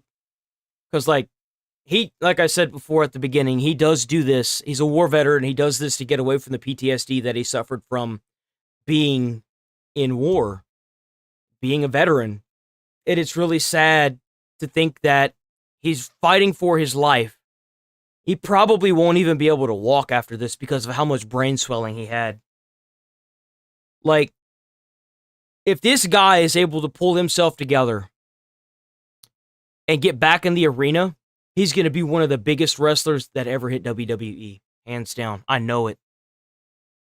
The inspiration that he could have will be unprecedented. 100%. But right now, he needs to fight for his life. He needs to try to get his life back together. The fact that he can't even talk right now is a really bad sign. Only time can really tell if he's going to get, how recovered he's going to be.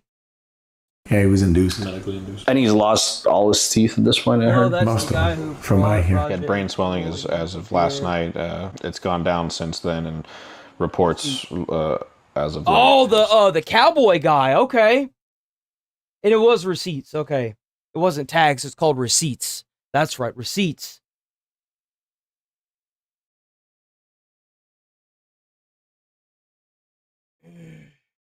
Okay, so the guy that did that talked in the backstage, the AJ Mana, was the guy that gassed up Raja in the backstage. Okay.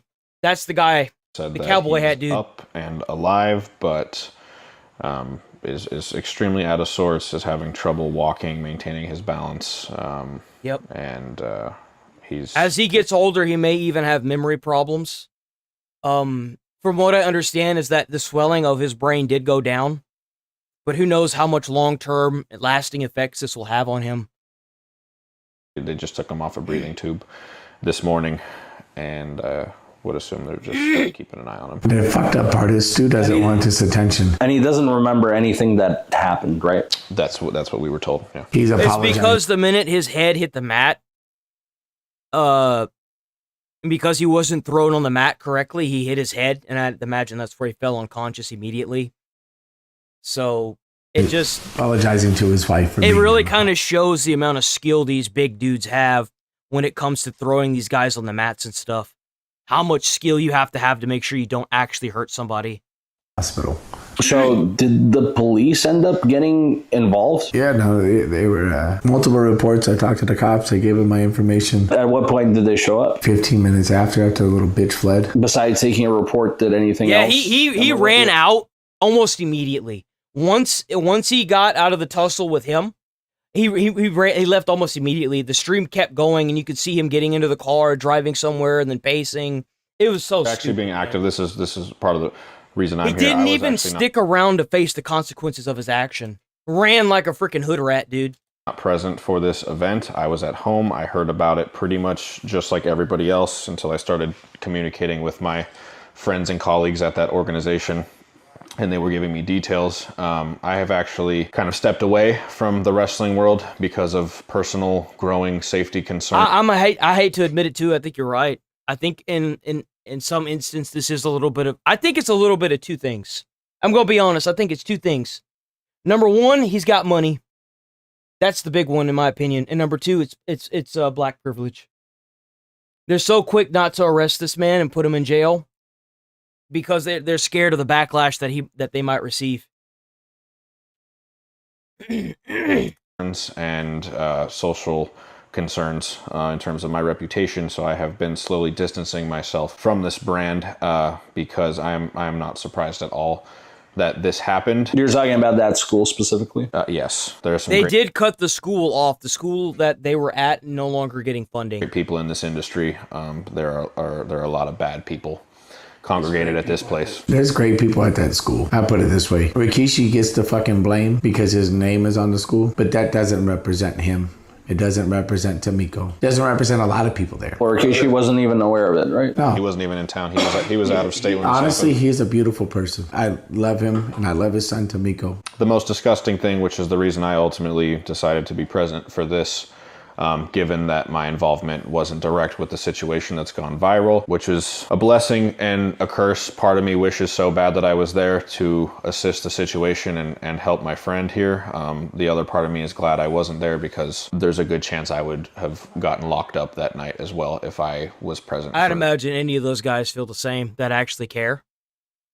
I'd imagine anybody who actually cared about him would have done the same. They probably would have gotten locked up.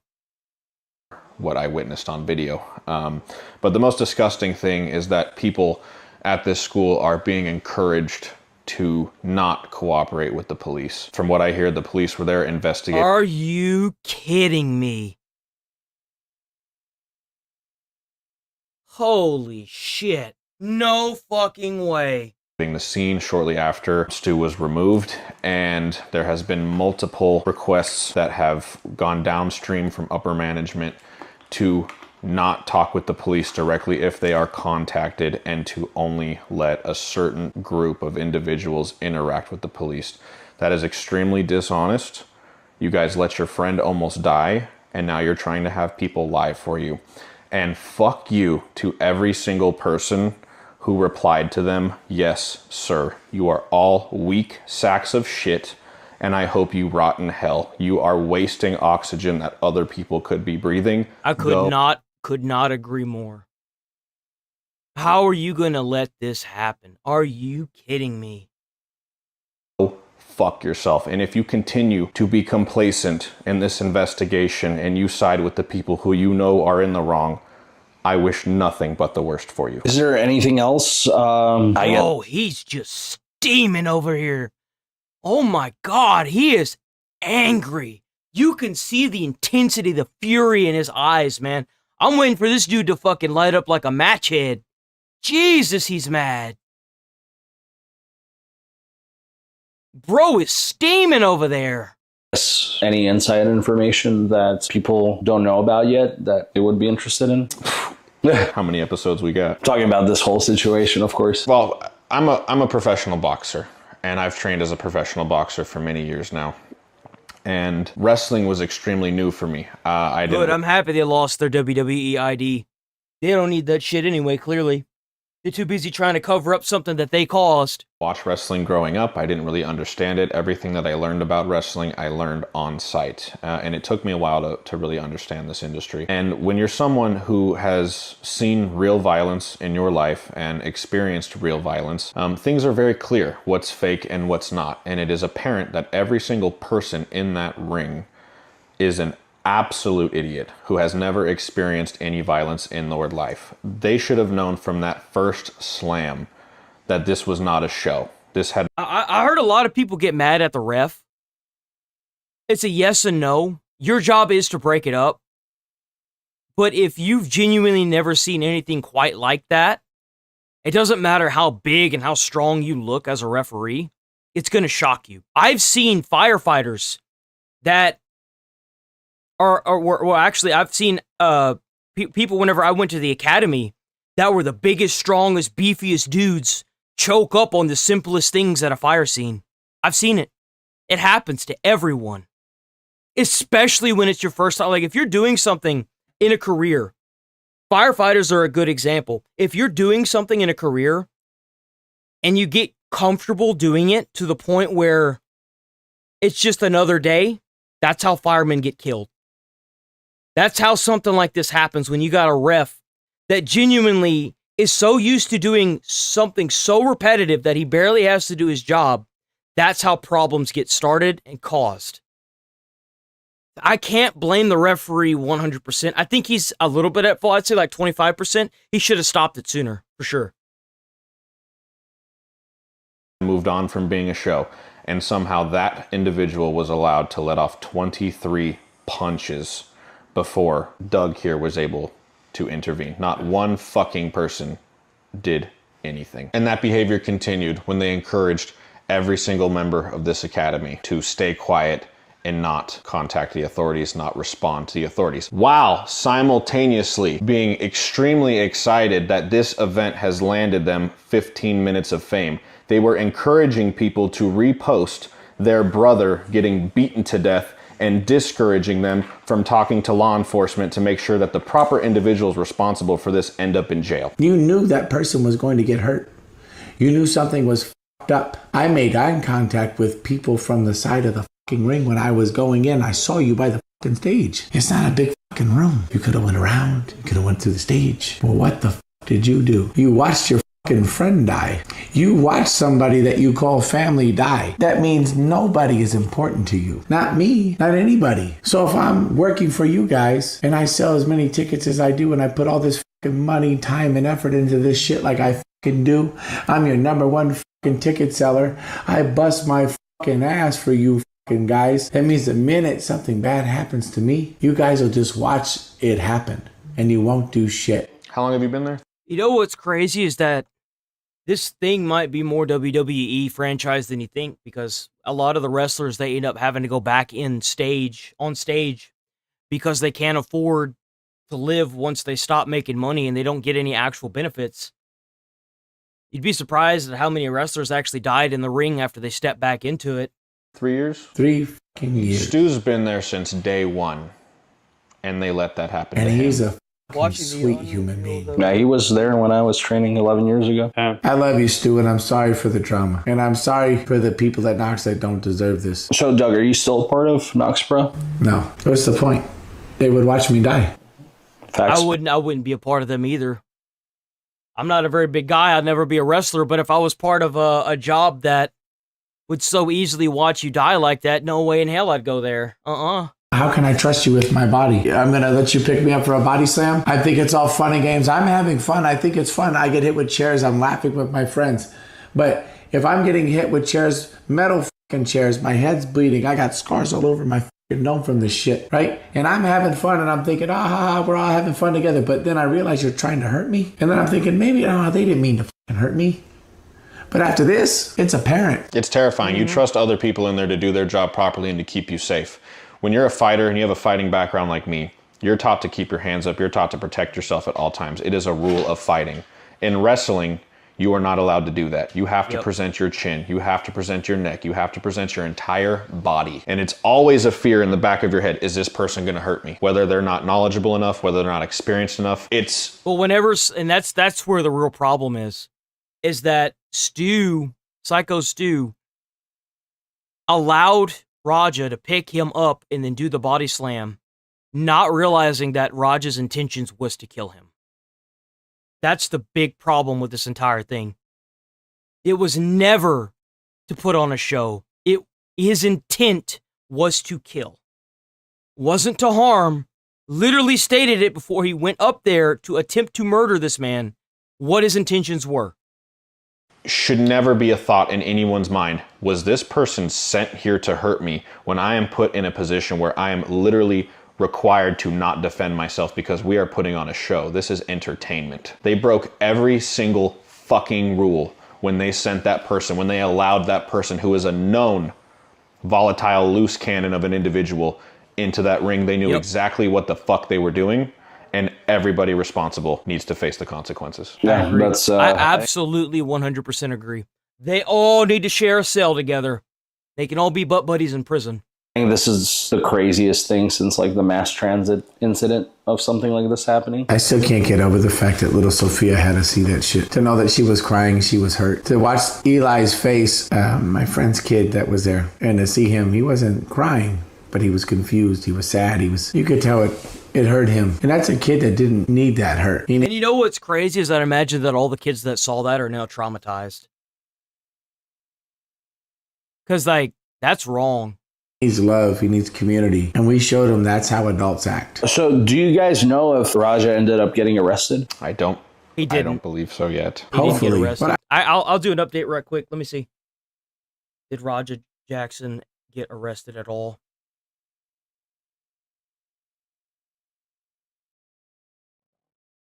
Not Roger Jackson. Raja Jackson.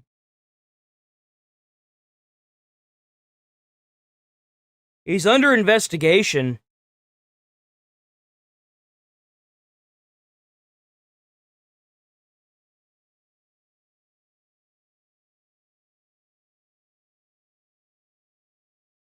You know what kind of surprises me? Is how very few news people are picking this up. There's hardly any news media outlets picking this up right now. It's been out for almost 3 days. Go get some fucking mental help. Go get some fucking counseling. Hope your dad fucking sits next to you and get you a hug for once. And stop making fun of you on the fucking internet. Because apparently the internet and the fucking opinions on the fucking internet mean more to you than anything else. I don't think your dad's a bad person. I think he's just trying to rib you. He's trying to harden you up. But you're sensitive. You're soft. You think everything is a personal attack. And now look at you. I hate to say this. Not really. I don't hate to say this. Guy's 25. It's past time to be grown up. You're 25 years old, and you're still relying on what people think and say. I don't think you're ever going to change, buddy. You're too busy being a little bitch for everybody.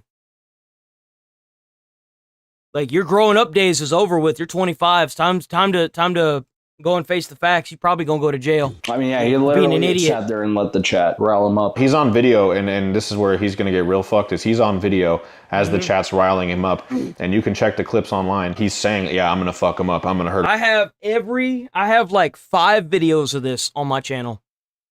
I will cover this from start to finish if I have to. Because the minute I figured out what was going on, I immediately was like, oh, hell no, this did not just happen. I'm not going to stop. They told me I could do it. They gave me the green light. This is going to be real. He's premeditating the attempted murder that he is about to commit. And this is, I mean, millions of people have seen this at this point. It's a fucked up situation. I couldn't imagine being a father and having a son that did something like that. And I couldn't imagine being a father. You know why you couldn't imagine that? Because you're nothing like Rampage. That's why. You're not going to sit there and gas up your son to take another man's life over some internet clout. That's how you know who a good person is and who a bad person is in life. I had a son who had something done to him like that. And I've been telling people even on Reddit, put yourself in everyone else's shoes that was involved. There was kids that were traumatized. Isn't it something that you want to sit there and just poke fun at and make fun of? These are people's lives changing, you know? I hope people find a happy medium and realize. If he gets out and he's able to walk, I'm not going to lie to y'all, it'll be a miracle. The fact that he can barely talk, it infuriates me beyond words to think that the man that caused that much harm to another human being is still walking around. Is it the social media shit, like all the clout you want, all this publicity and fame that you want, and the attention you're getting? It's not the right way to do it. There's people hurting. Do we have anything else to add? Because he has to... What really sucks about WWE style competitions, you don't get insurance and you don't get money if you don't work. I'd imagine that he was the breadwinner for his family. You know, it pays damn good money if you can do it. But now that he's laid up in a hospital bed fighting for his life, the likelihood of him stepping back into the arena is very slim. Which means he's going to have to get as much money as he's going to need to live the rest of his life and his kids' lives out. With how this blew up, they need to make a fundraiser for him. They need to. Especially with all these medical bills that are going to be coming out. What do you guys think? Why don't we pitch the idea? Hey, Rampage, you're getting fucking sued all over the place because you piggyback your fucking son's fucking life. How about this? Why don't we just fucking have a boxing match? Why don't we just fight? You'll probably whoop my ass, and I don't give a fuck. You raise money for your fucking son's legal defense, and I'll raise money for Stu. By the way, There you I'm go. assuming by the time this video is out, there'll be a link to Stu's GoFundMe. There should be a link to Stu's GoFundMe. So we'll put that. Nobody donates. There's a link to Stu's GoFundMe. I'm gonna put that in my. I'm gonna put that shit in this video. Where is it at? Where's the GoFundMe? Where's the GoFundMe? Oh, here it is. Shit. Can I just copy this? Hold on. Copy link address. Yo, hit this up. I'm putting this in chat. Fuck, I can't. Hold on. I had a big dumb moment right there. Hold on. Hold on. Right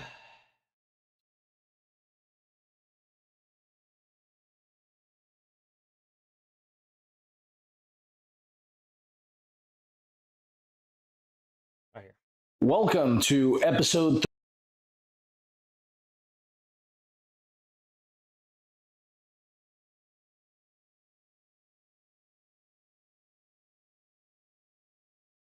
Go hit this up. Should be like the Ryan Stowe and. Does that work? Okay. Oh, what the fuck? I can't use that. It's too long. Oh, come on.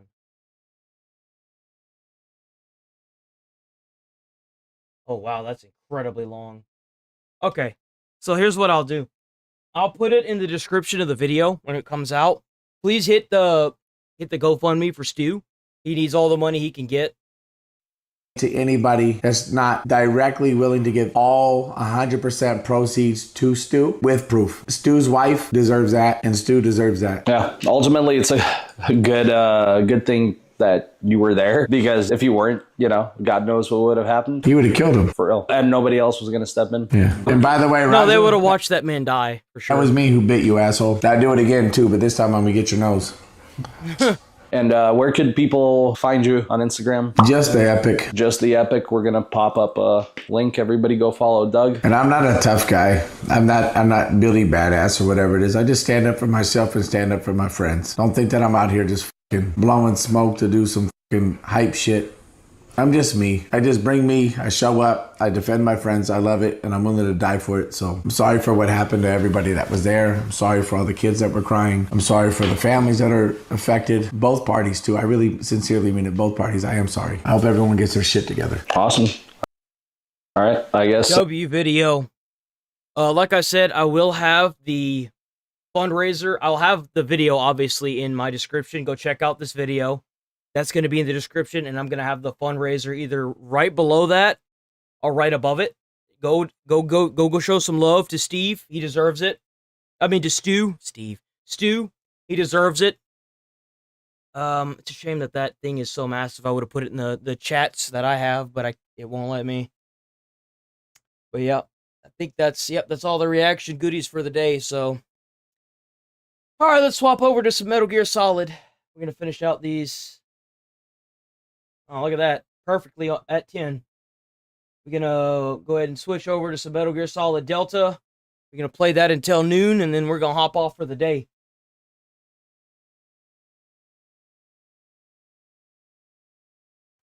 Close that right quick. Hold on.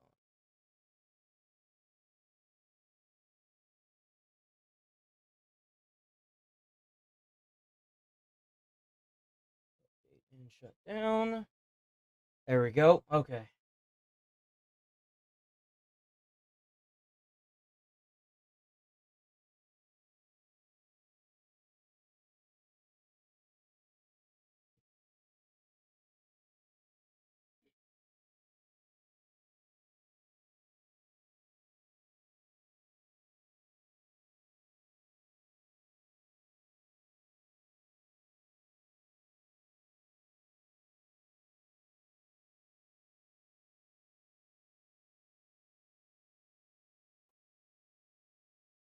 If it's your first time checking out the channel, go ahead and hit the like button, sub to the channel. We do this Monday through Friday.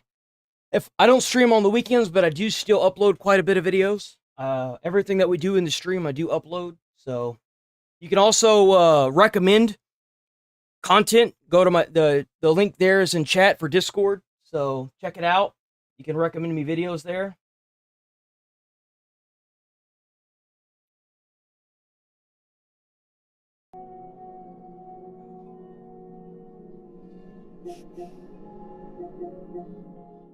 I do reaction.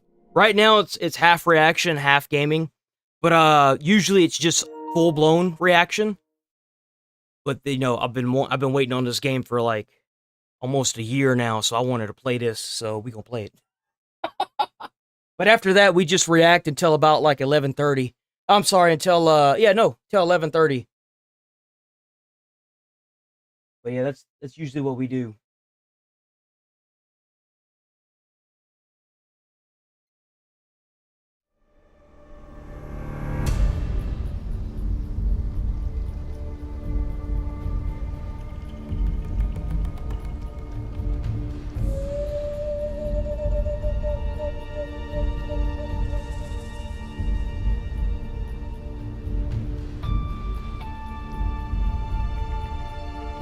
Change the stream stuff. Oh.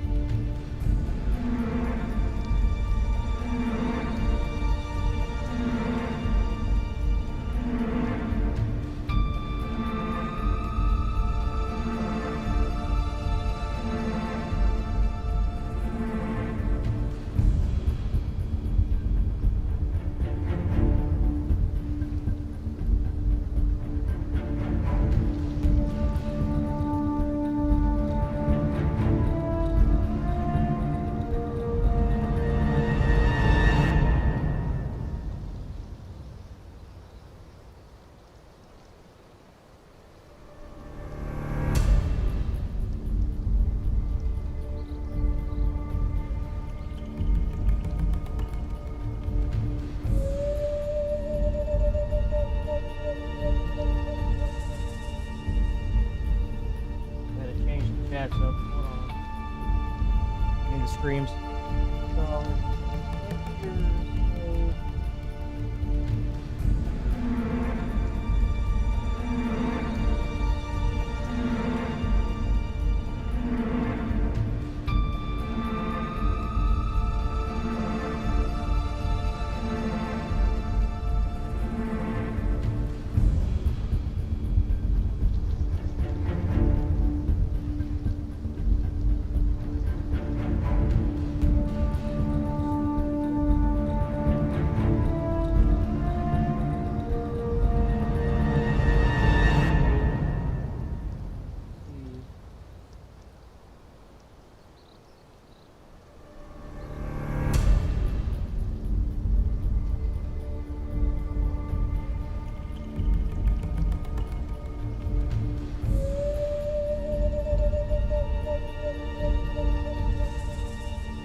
Oh, I'm shocked that worked.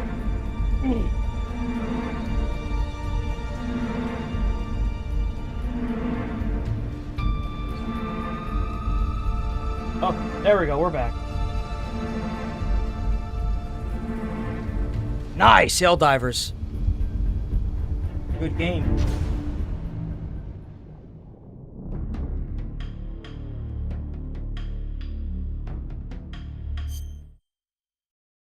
Oh snap, let's go.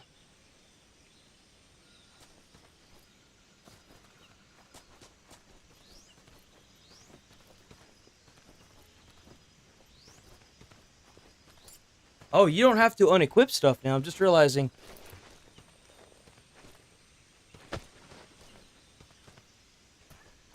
I think Ocelot, doesn't he drop a mousetrap? He does, dude. He drops a mousetrap.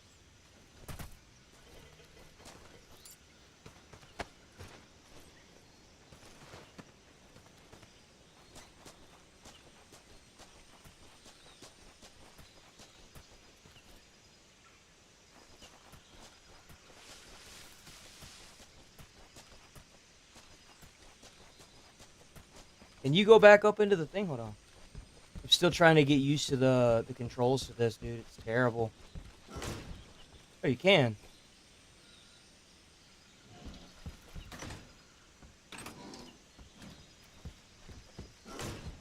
Actually, is that gonna give me a trophy if I do this?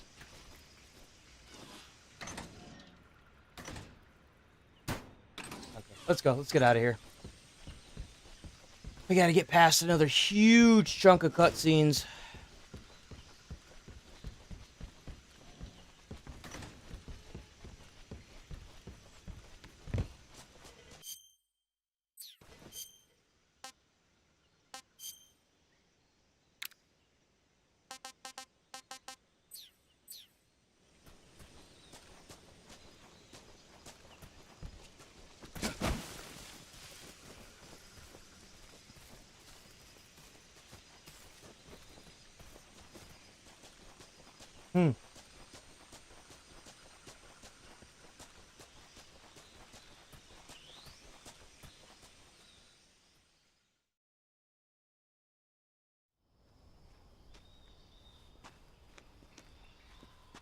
There he is. There's Sokolov. You okay? Those men were from the Ocelot unit. Spetsnaz? Yes.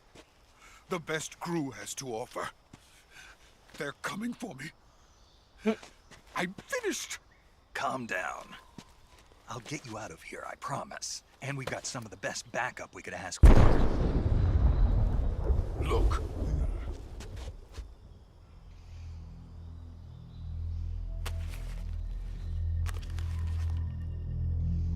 That's what they were making you build? Yes. The Shagohod. The dreaded behemoth. A tank capable of launching nuclear IRBM. It can launch nuclear missiles from that kind of terrain? Oh, yes. And without support from friendly units. A nuclear-equipped tank capable of operating solo.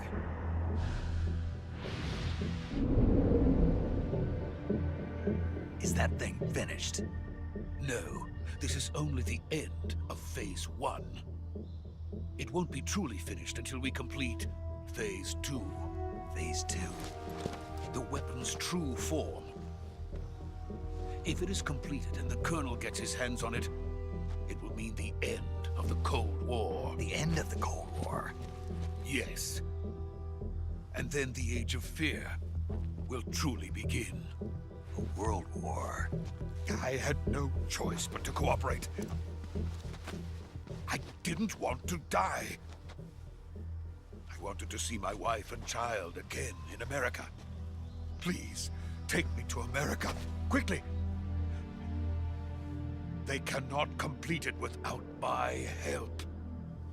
Got it. Let's go.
Boss?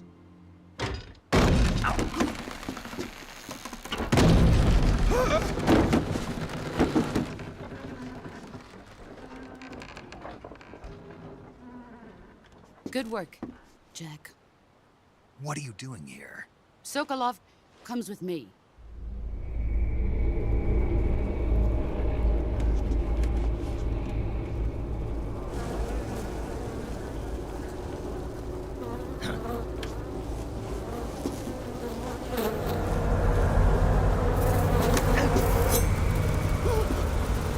Hornets?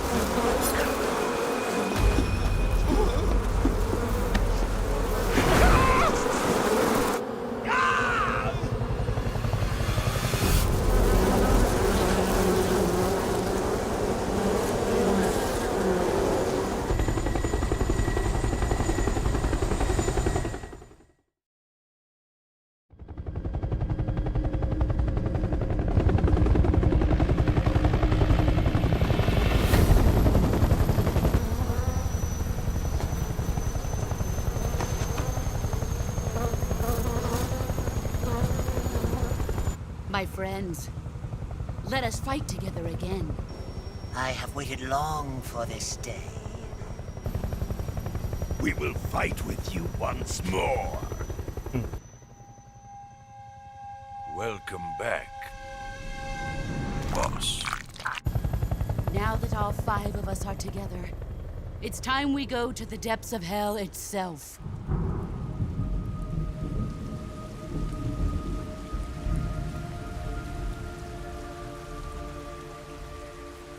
It's raining blood. Is he crying? Always.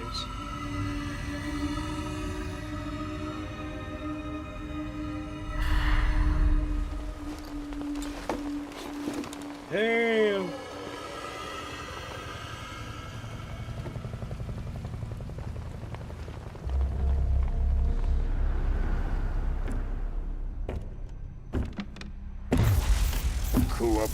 Kuwabara. A lot of people don't know this, but if you look up what that means, Kuwabara, when you hear lightning, it means it's like a superstition to say it so that way you don't get struck by lightning. Ah, what a joyful scene. Colonel Vogan. Welcome to my country.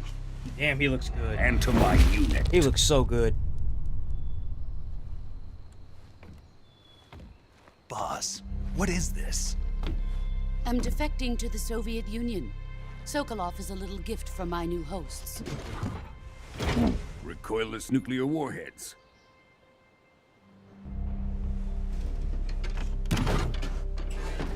These will make a fine gift for me. This can't be happening. Who is he? Another one of your disciples?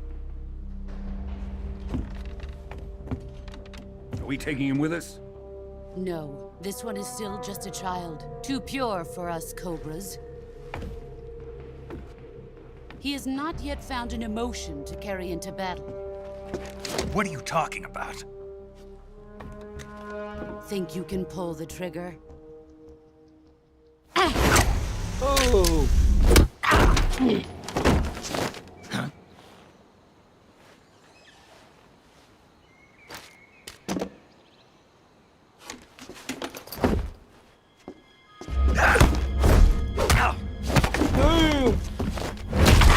Oh!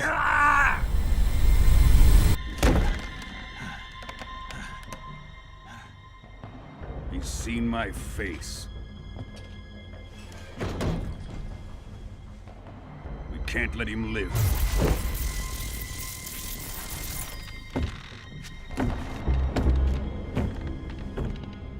If Khrushchev finds out about this, we're finished.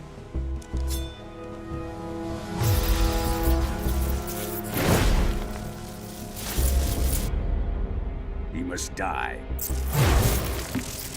Wait. He's my apprentice. I'll take care of him.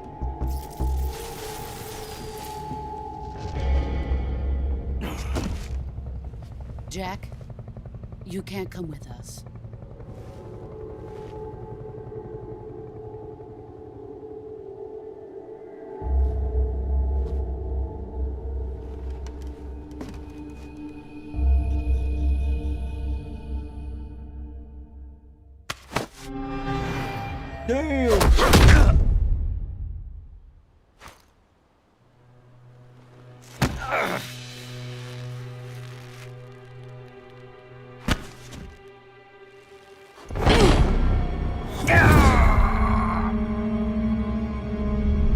Whee! We're going for a fly.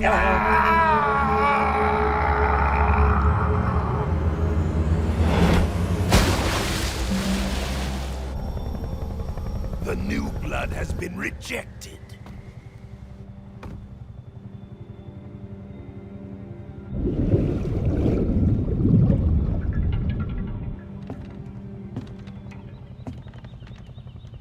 Are we done here? Now, onto Sokolov's research facility. Shagohod is ours.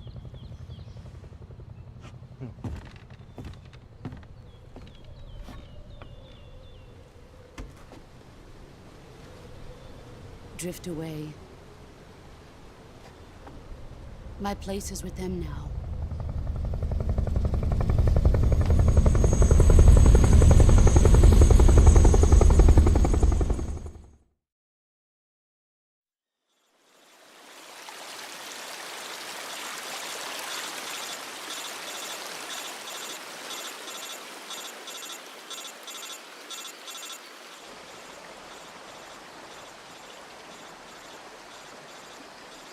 I think the Sorrow is here.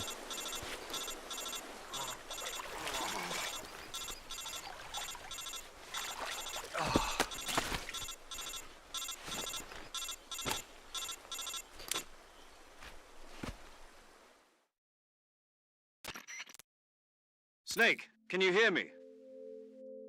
Barely. Just barely. Snake, listen to me. You need emergency medical treatment. Can you move? You've got to get those wounds treated. Hang in there. All right, let's get you fixed up. Paramedic? Okay, Snake. Just relax and it'll all be over before you know it. Stay with me. I've seen people in worse shape before. Think you can handle it? Major. The boss. She's defected. We'll talk about that later. First, we've got to get you patched up. Okay, here we go. First, open the survival viewer with the Yeah, we don't need a tutorial on how to do all that. Oh, there he is. There's the Sorrow.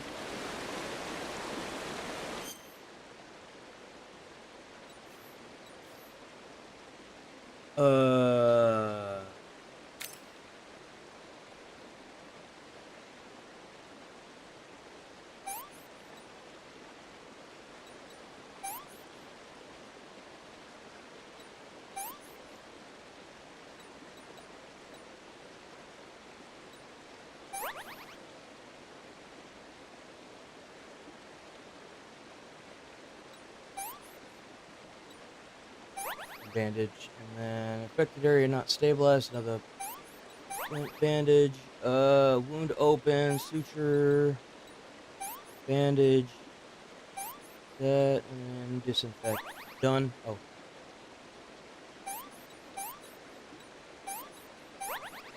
Jesus.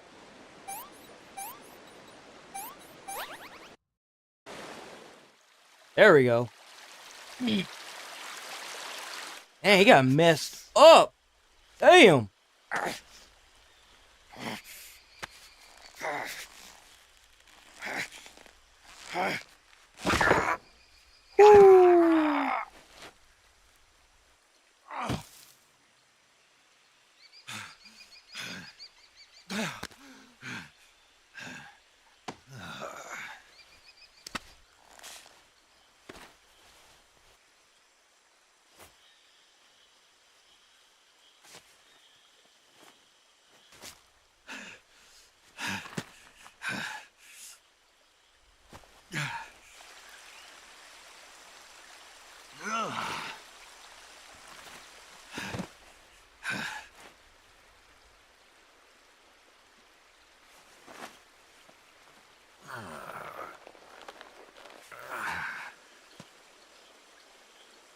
Good job, Snake. We're coming to get you now. Just stay where you are. We'll drop a recovery balloon. Can you set it up?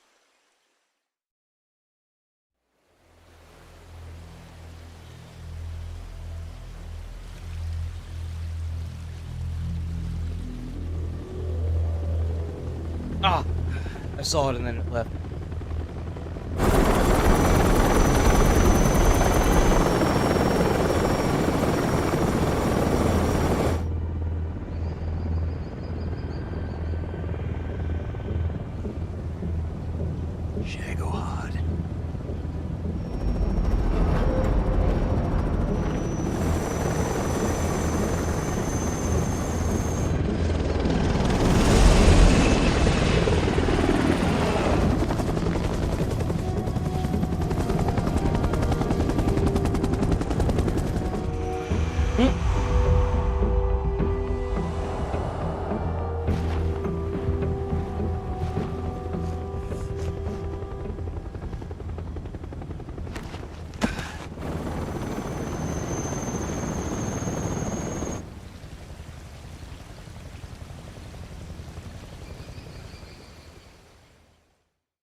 Excellent. A great success. Thanks to the boss and her cobras, I have both Sokolov and the Shagohod.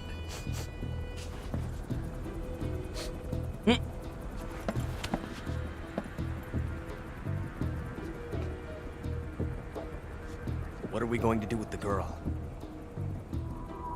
Who is she? Apparently she's Sokolov's woman.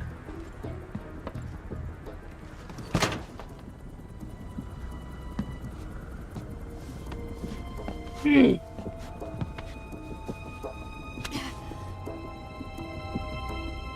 a nice catch.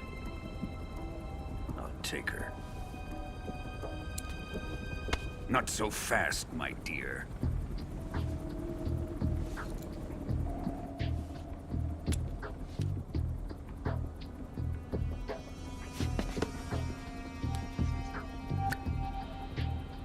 A kiss of death? Are you KGB? We may be able to use her.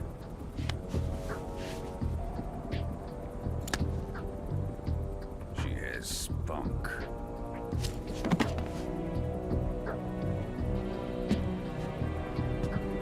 Said that like it was a slur. Shall we take her back to the base? Perhaps we should. We have no further use for Sokolov's research facility. I think it's time I gave this marvelous new toy a try. Colonel, even if they are our enemies, they're still our countrymen. But it won't be me that pulled the trigger. It'll be our friend, the American defector. You're going to nuke your fellow Russians? Remember the Alamo. Colonel! Damn.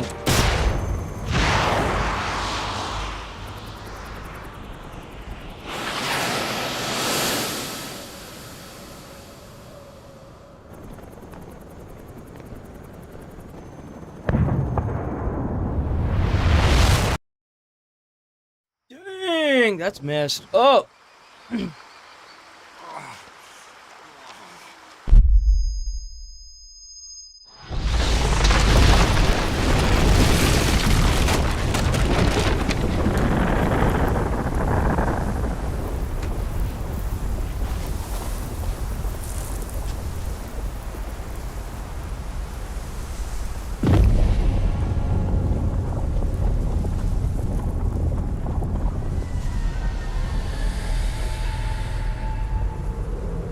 There it is.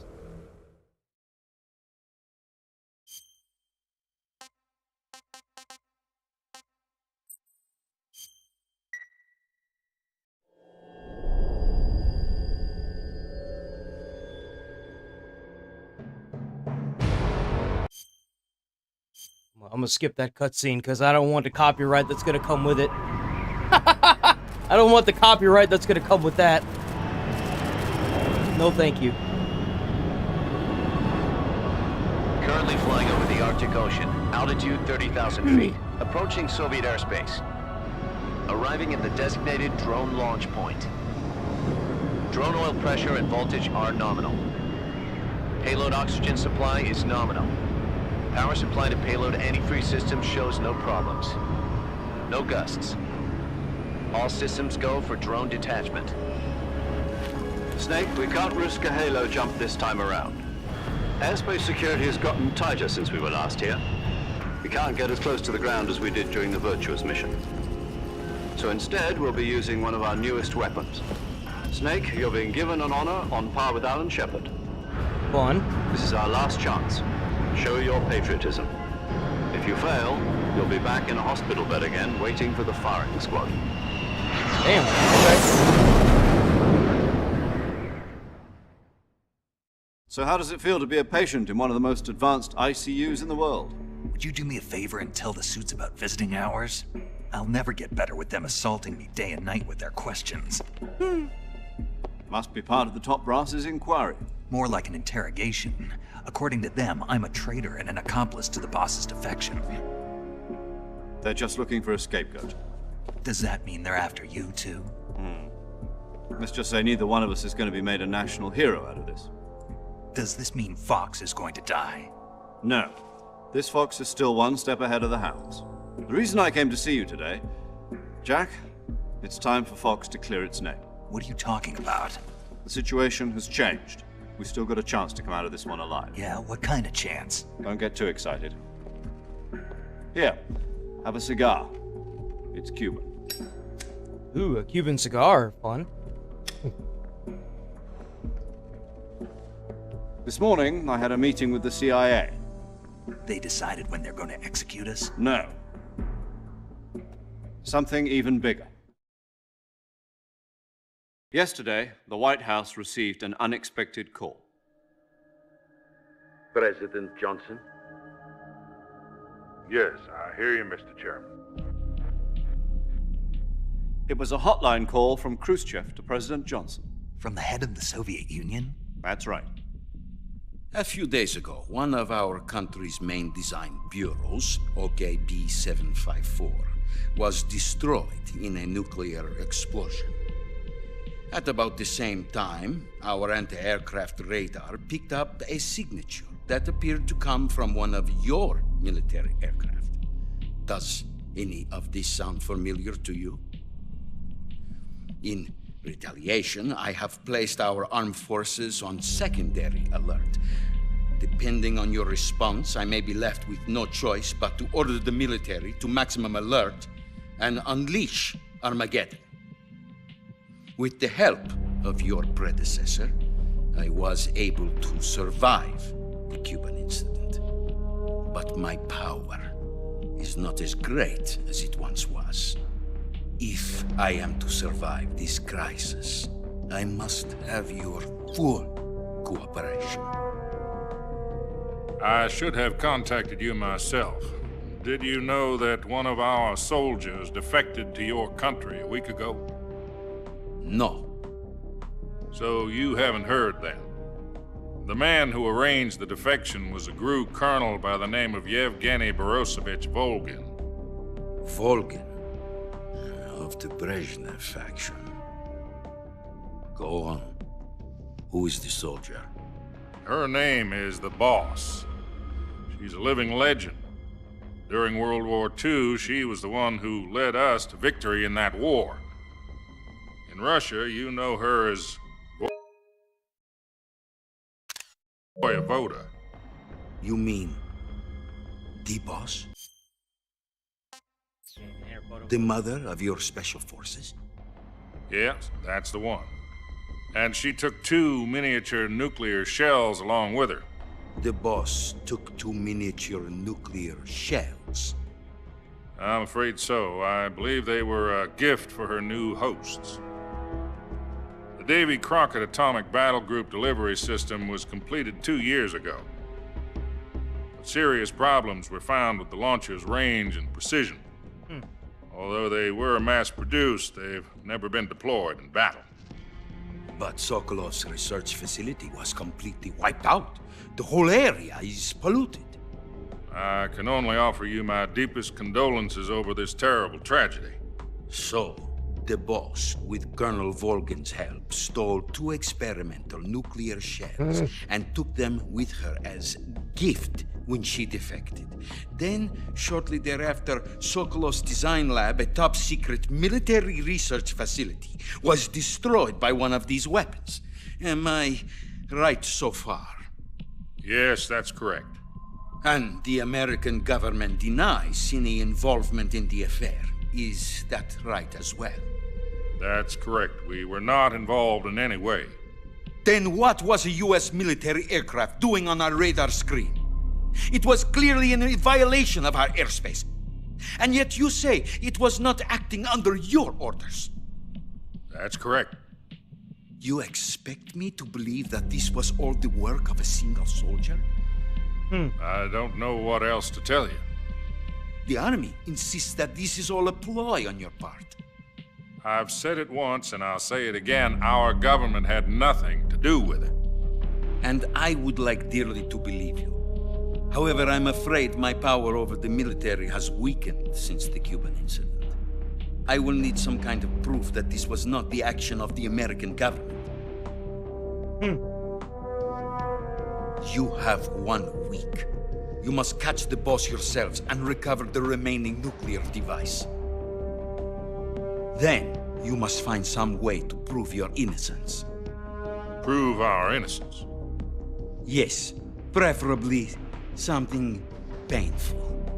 Prove to me that this is not merely another one of your tricks. The boss should be close to Colonel Volgin. How about a little co-action? I would not expect too much if I were you. The political situation here is unstable. And Colonel Volgin is a member of the Brezhnev faction, which seeks to topple my government. 1 week. You have only 1 week. And if it is not too much to ask, do something about Volgin as well. What is that supposed to mean? Nothing. Means nothing. Call it a modest Take him out. agreement to ensure our continued relationship. What if we can't prove our innocence? Then I will be unable to restrain the military. I will be ousted, and they will seek their revenge. A nuclear attack on the United States? I leave the disposal of this situation entirely to your discretion, Mr. President. Disposal, If you fail, it will mean the beginning of a new world war.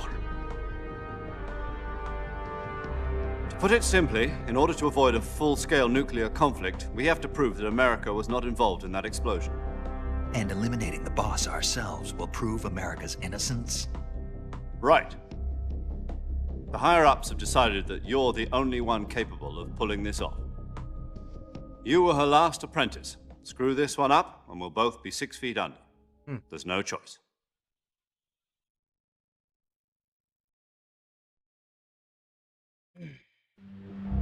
Are the Russians going to be helping us? The KGB has promised to lend us one of their communications satellites so that you and I can talk to each other. That's it? They've also put us in touch with a couple of insiders. Insiders? There was a defection in September 1960. Do you remember it? You mean the 2 NSA codebreakers who went over to the Soviet Union? Precisely. Since then, they've apparently been training with the KGB for exactly this kind of situation. Their code names are Adam and Eva. I've been told that Adam has infiltrated Volgin's ranks. We've also arranged for him to provide you with an escape route. You'll need to rendezvous with him when you get there.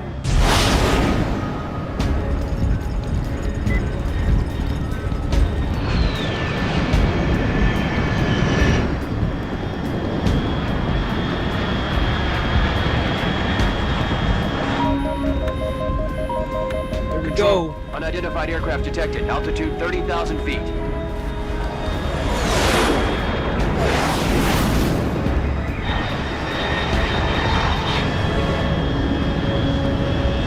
It's fast. Estimated airspeed exceeding Mach 3. Bearing south. I'm about to lose it. Those MiGs, man, those MiGs.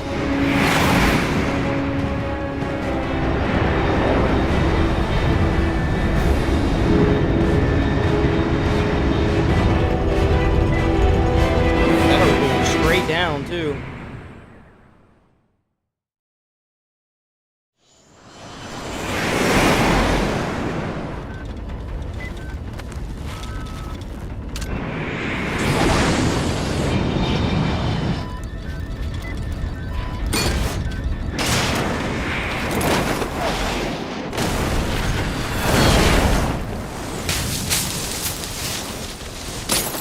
Jesus.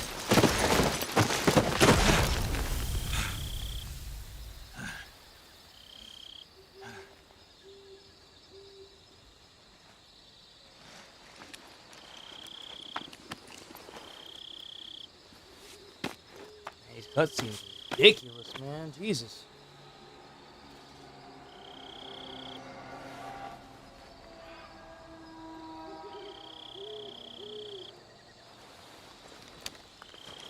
Oh, Lord have mercy. This is Snake. Do you read me? Loud and clear. Glad to see you landed safely. I got blown pretty far off target. Snake, let's go over your mission objectives. I know what the objective is. Let's just go. I wanna play the game.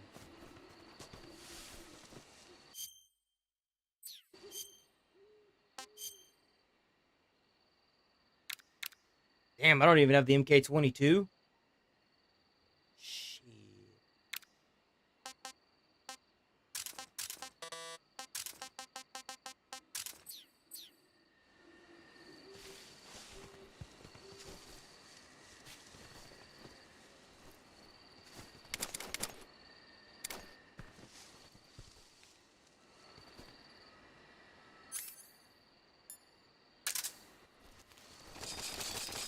What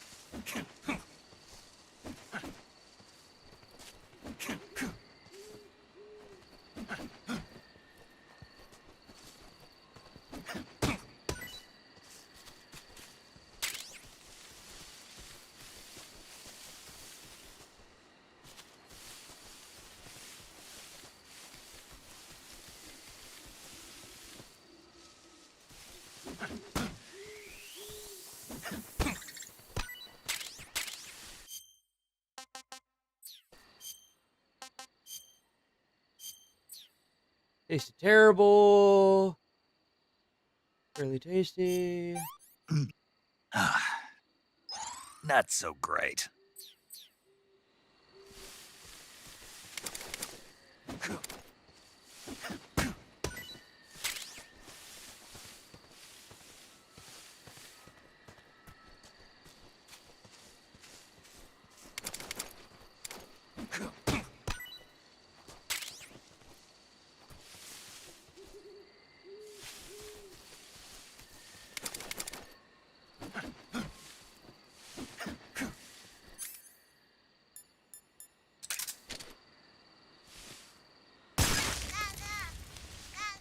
Oh, and there's the frog.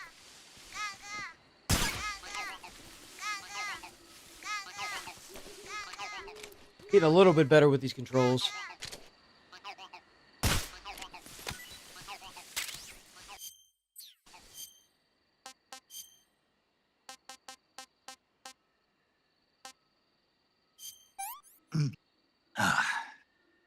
What is this?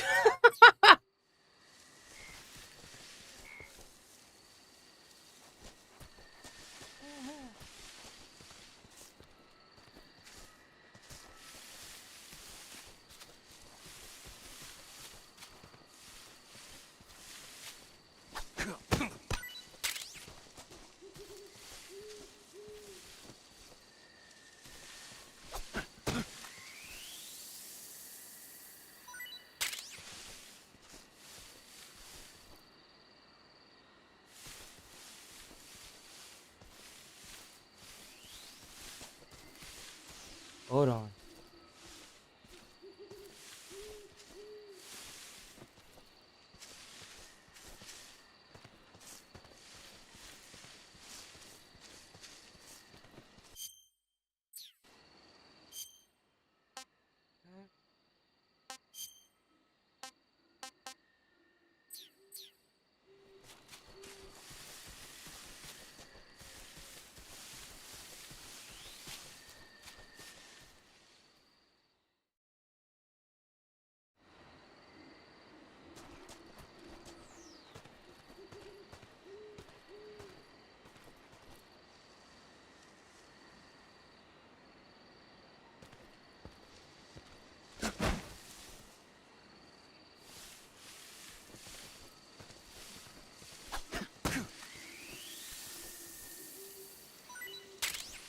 Stock up on this food.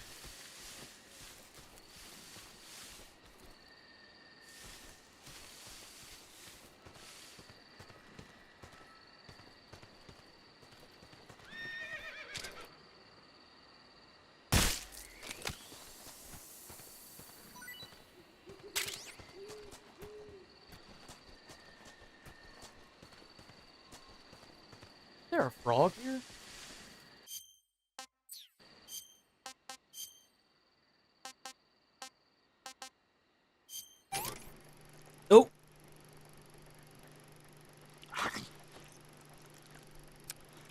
Yeah.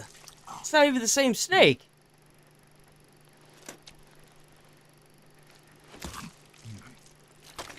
Oh, they made it real bloody this time. Ugh. Ugh. Ugh.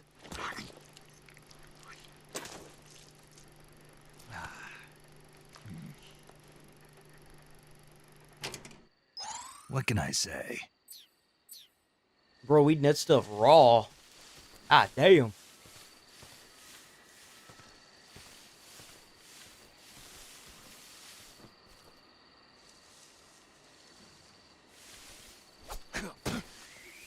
Grass is moving.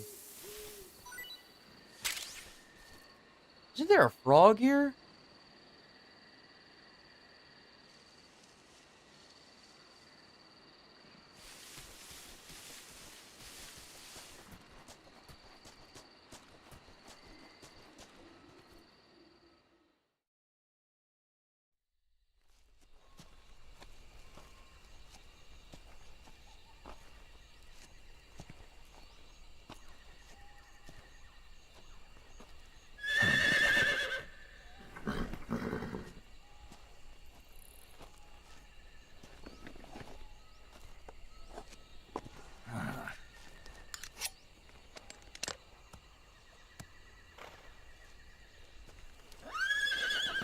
That's the same horse you get in Metal Gear Solid Peace Walker and Phantom Pain, if I'm not mistaken.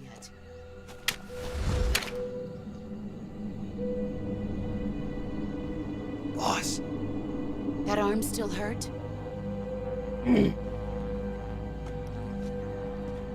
What are you doing here? Oh.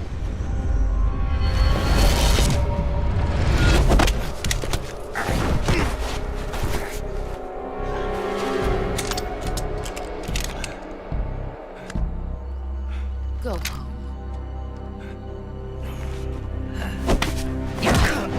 Ooh. Go home. Gru and my sons are waiting up ahead. You don't have a prayer of finishing your mission. You're not even armed. Boss!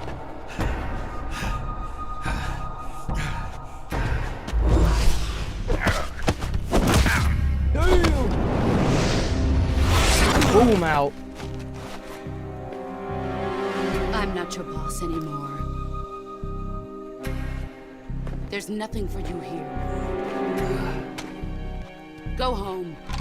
Go back to your boss. There's no need to prove that you are virtuous here. This isn't America.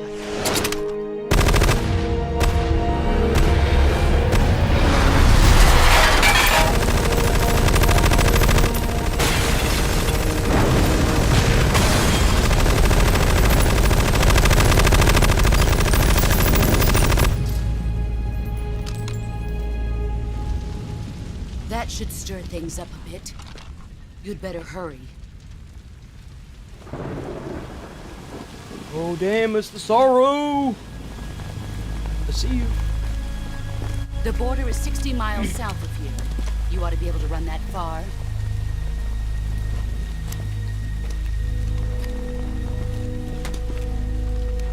Why? And go back to the firing squad? I didn't. I'm loyal to the end, to my purpose. What about you, Jack? What's it going to be?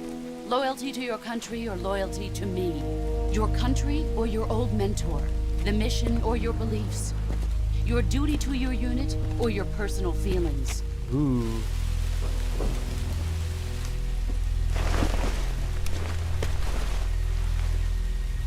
You don't know the truth yet. But sooner or later you'll have to choose. I don't expect you to forgive me.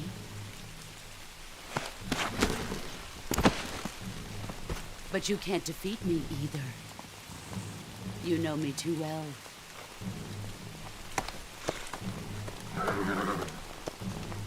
Just look at that bandana. If you can't put the past behind you, you won't survive long.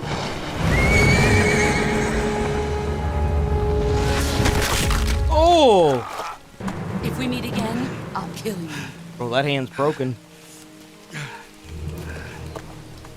Now, go home.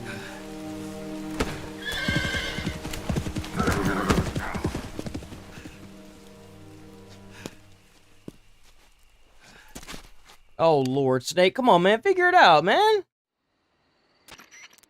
We go skip this. We go skip this. Come on.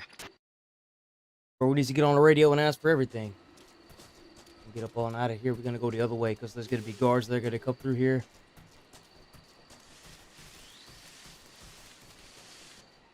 There we go. I think, if I'm not mistaken,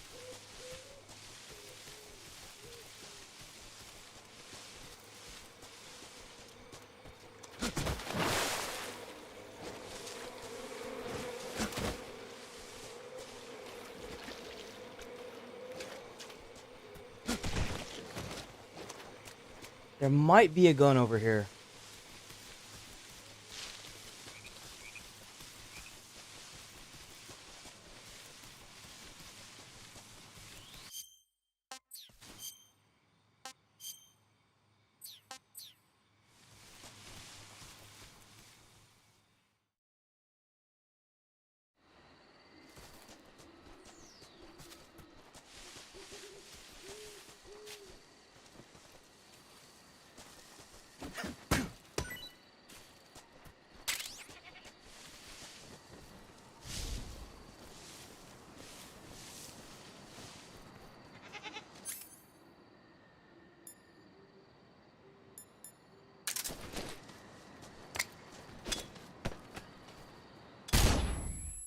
Ooh!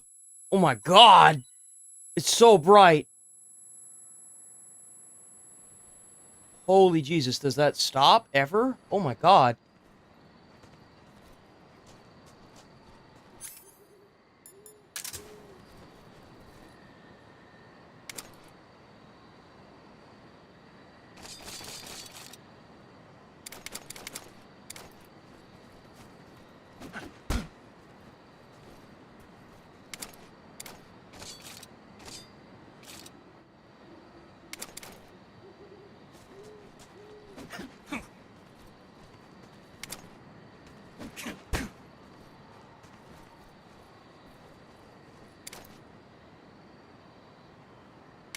How do you do the lunge? Can you no longer do the lunge?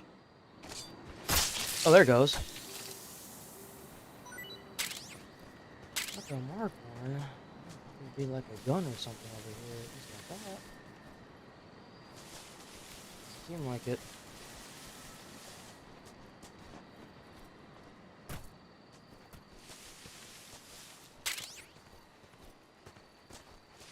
Chaff grenades.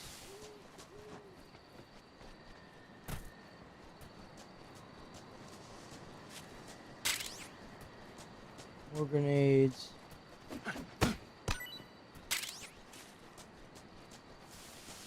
We'll have to come back through here once we get our gun.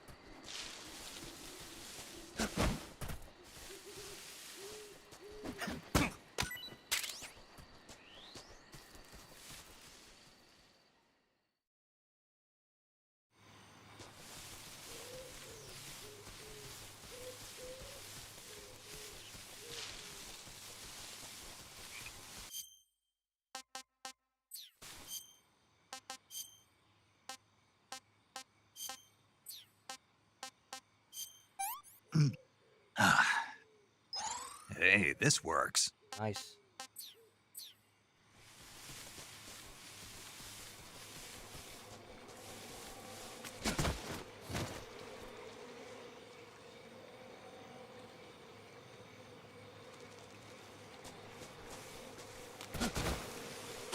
Woo!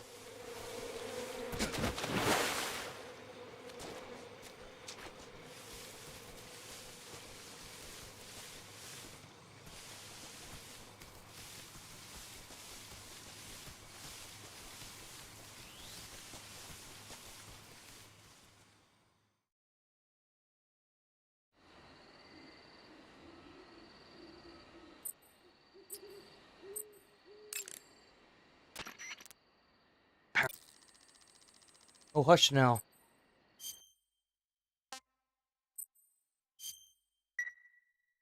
Chin up.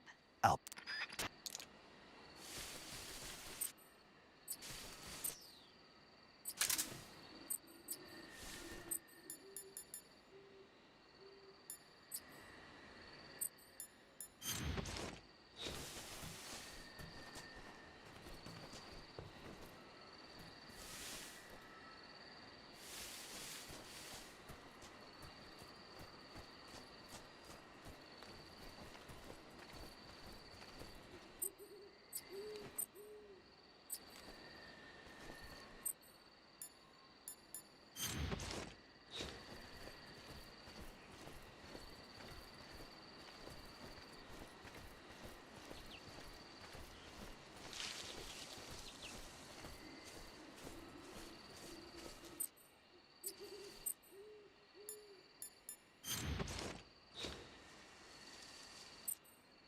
Really? That's the only pattern?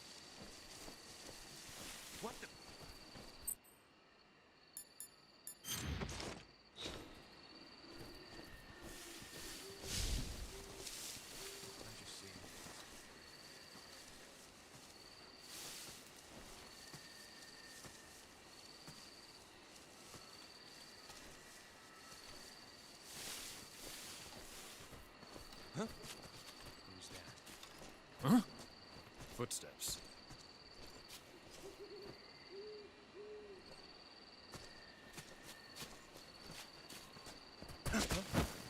Who was that?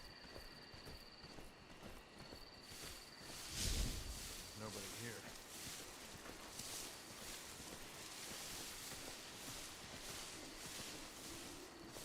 Nobody here.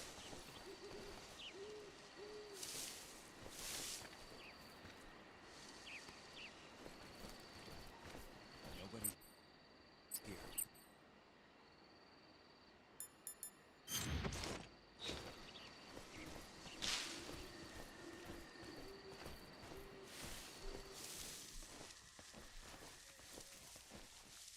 Ooh. I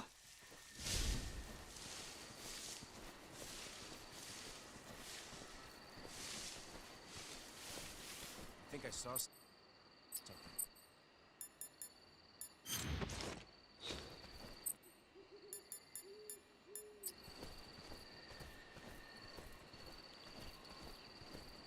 Huh. Guess I'm seeing things.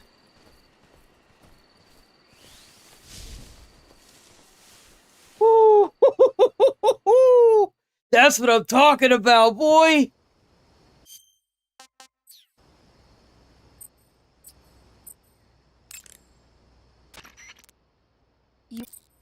Once we get our gun, we'll be set.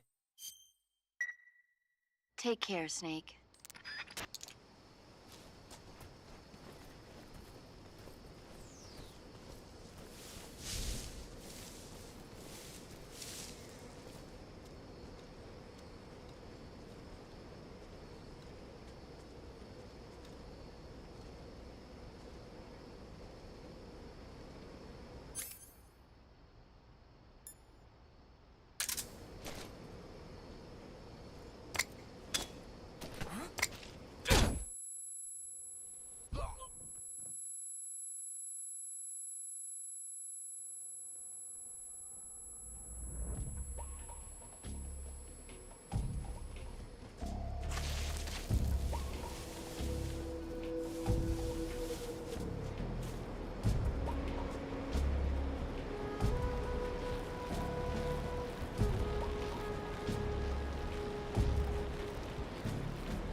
I can't fucking see.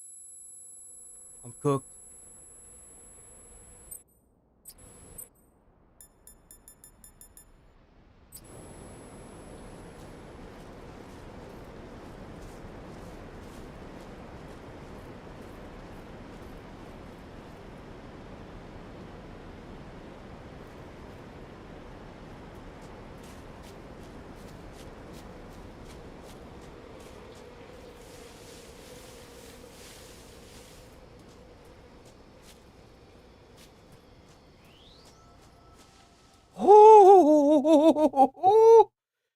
go.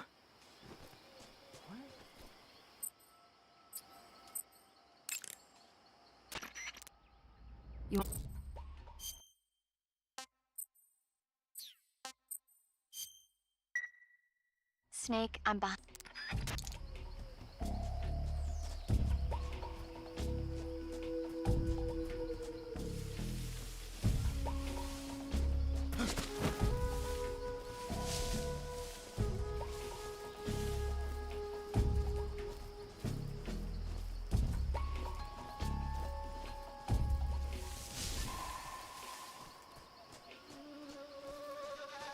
Are there any mobs in here?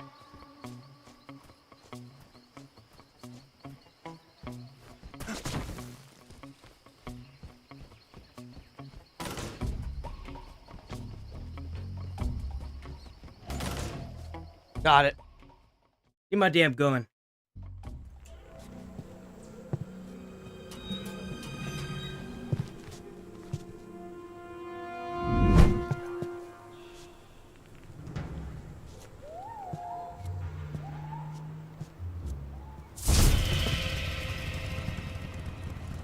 Sorry I'm late. Cut the engine. They'll hear us. Are you the agent they sent? Are you Adam? I thought you were supposed to be a man. Adam couldn't make it. All right, say the password. Who are the Patriots? Who are the Patriots? Answer me. Damn, the hell I need my low. Trapped. Get down!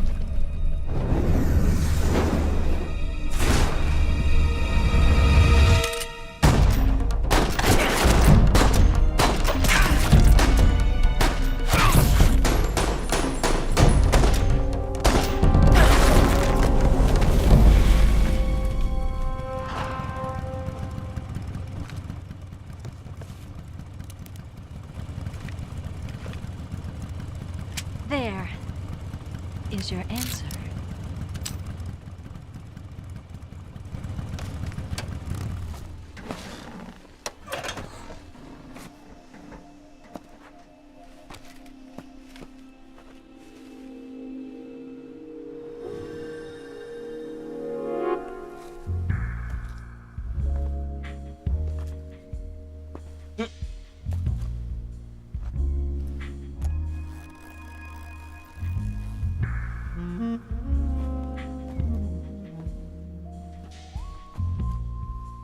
The name's Eva. I can't even look at anything else. It's funny. Jesus.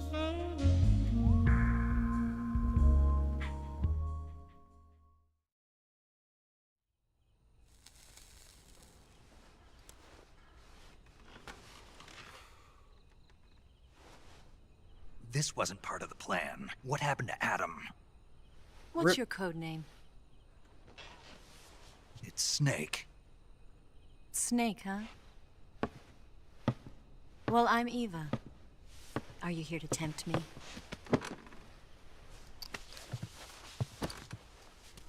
What happened to Adam? Colonel Volgan is a very suspicious man. He decided Adam wasn't the right person for this mission. And you were? Yes, Why? because I can do things he can't. I heard you used to be a code breaker for the NSA. I was. 4 years ago, I defected to the Soviet Union with Adam. Mauser military. The broom handle. It packs quite a punch. Nice to have when you're on a bike. You held it sideways and used the muzzle jump to create a horizontal sweep. That was impressive. Bet you've never seen that technique in the West. It's imitation, isn't it? Yeah. It's a Chinese Type 17 pistol. Around here, even that's hard to come by. Don't worry, though. The one I've got for you is American-made. 1911? Yep. 45, huh?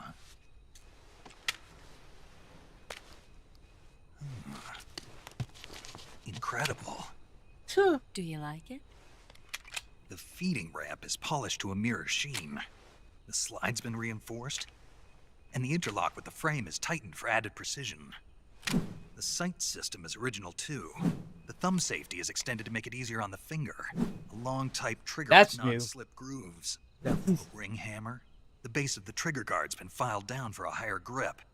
And not only that, nearly every part of this gun has been expertly crafted and customized.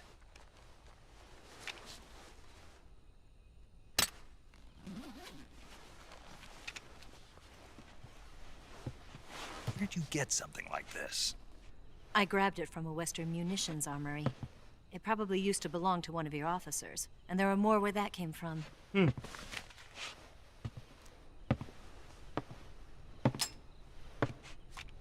You had this with you, didn't you? Better take this too. What's that? A disguise to make you look like a scientist. A disguise? Yes. You're here to rescue Sokolov, right? Sokolov's still safe then? Yes. He's being forced to continue his work on the Shagohod. Where? At the lab. They've got a whole army of scientists there developing new weapons. Security is tight, but if you disguise yourself as a scientist, you might be able to sneak in. Can we get Sokolov out of there? We'll see, won't we? Tell me how to get to the lab. The safest way in is from the rear. First, you'll need to head north through the jungle.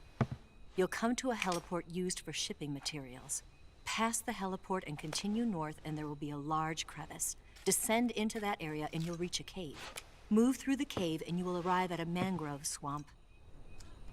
After the swamp, there'll be a warehouse. Make your way through the warehouse and you'll come out just south of the lab. That's right. And just what are you doing there? In close-range combat, a knife can sometimes be more useful than a gun.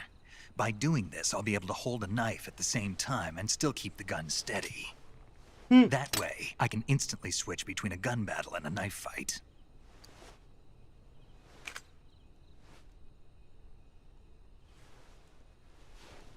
Right, let's get going. Wait a minute. What now? You must be tired. Why don't you take a little rest? I'll be fine. You'll never make it in your condition.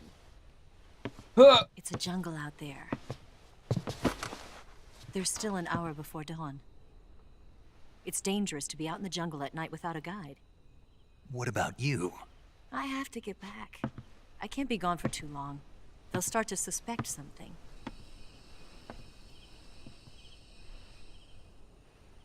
Don't worry. I'll keep you updated over the radio. That's it? My orders are to provide you with information. Nothing more. I will say that is one thing that they did change about the new one compared to the old one. I'll do something Used special. to, if you threw a stun grenade, it would automatically put you in the alert phase.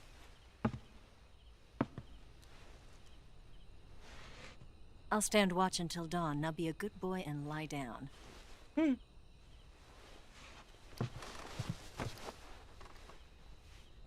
What's the matter? I don't know you well enough to trust you.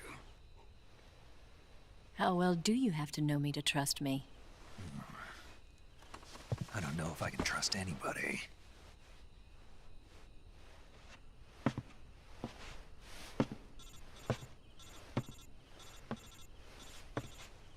Gonna get that?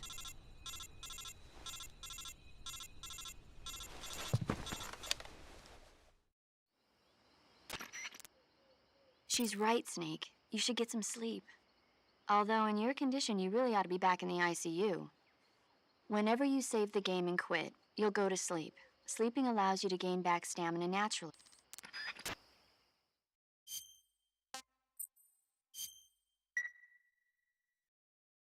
Okay, there we go.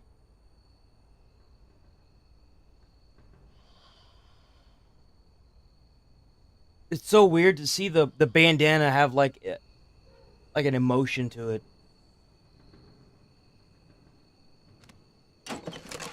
Like if he's angry, it looks like it's like an extra set of eyebrows.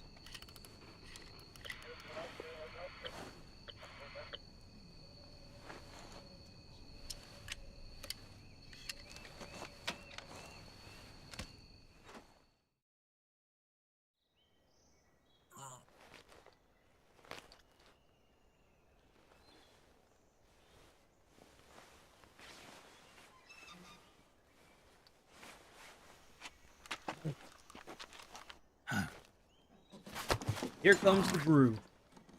What's the matter? We're surrounded. I see 4 of them.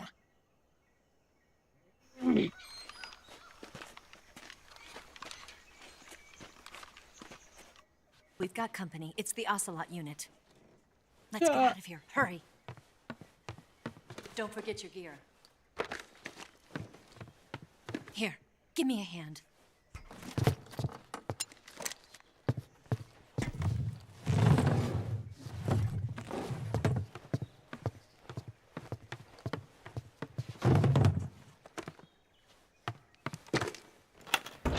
We can use this to get to the basement.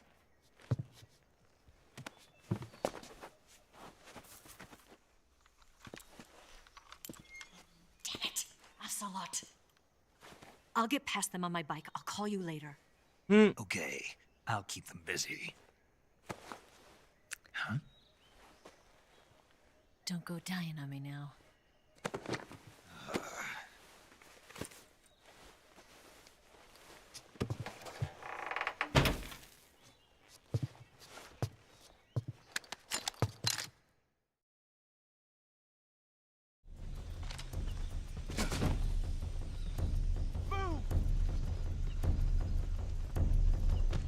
I was gonna say, I know I can get up in there.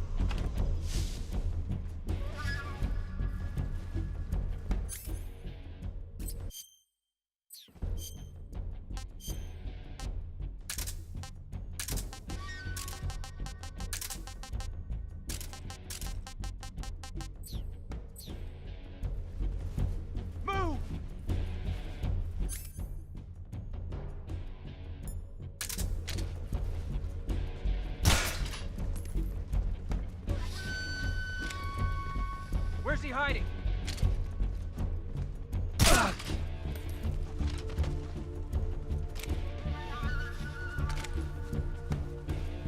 Idiots.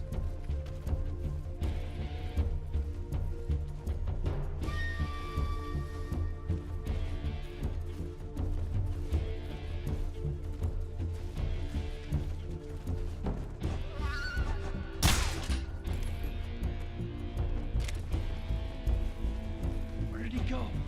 Where did he go? Guy's not knocked out yet?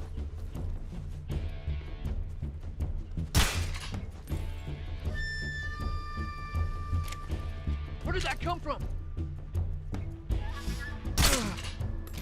Say, goddamn.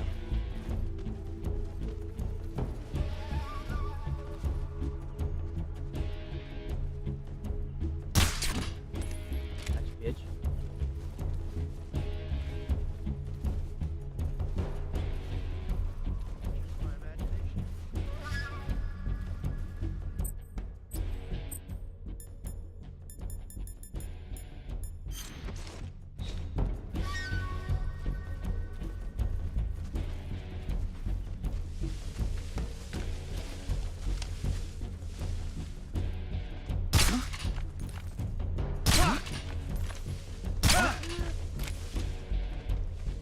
Morons. Like tagging wildebeest.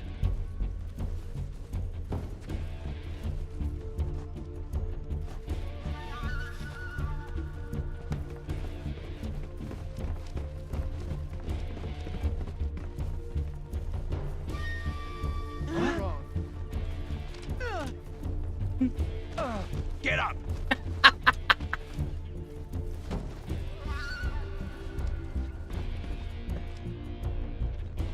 I don't think they could wake each other up, so.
these guys for whatever they have before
how did he even get knocked out?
There's 2 left.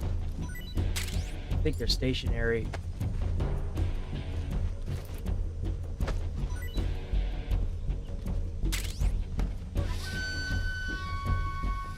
Usually these guys drop batteries.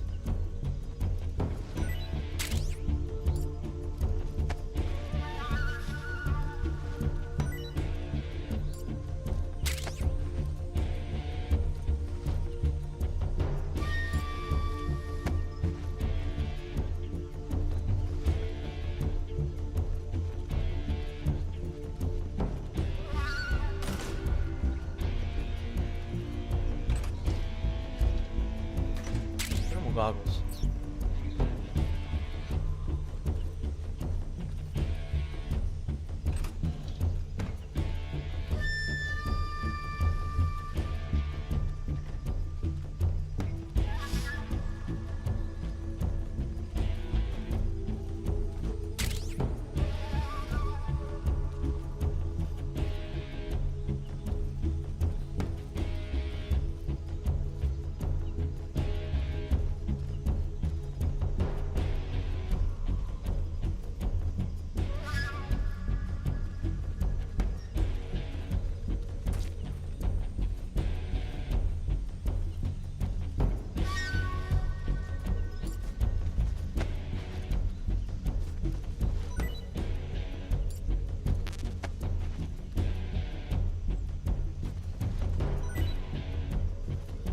Oh, there's the battery.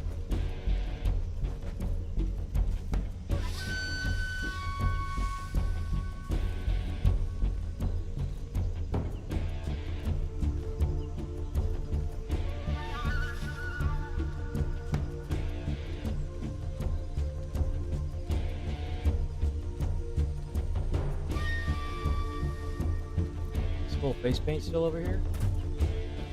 It is.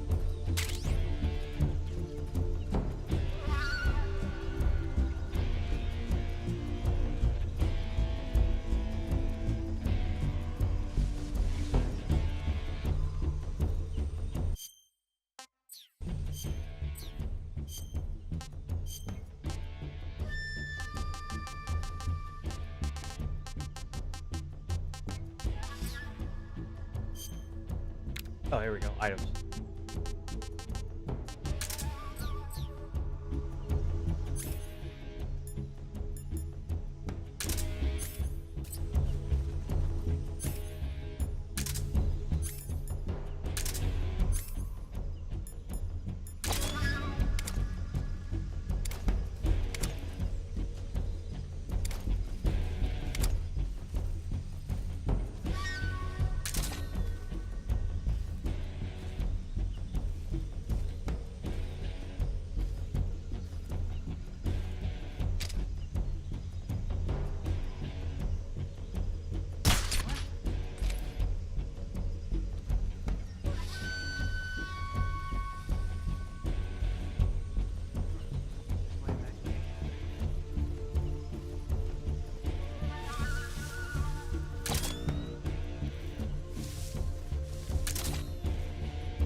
No idea where this other guy is.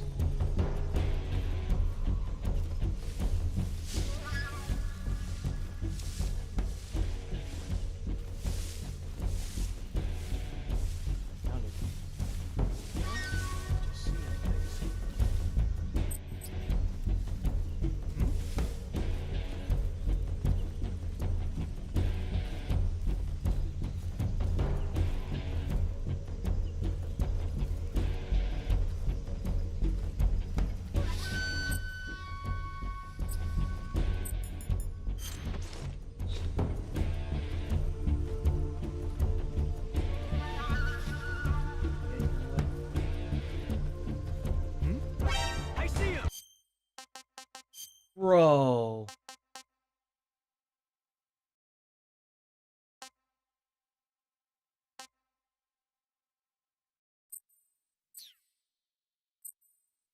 Fuck off, man.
Bitch.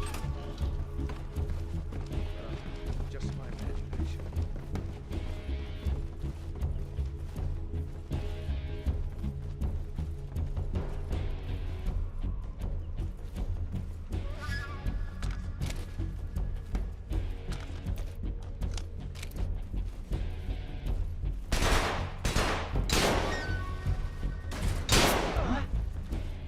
Where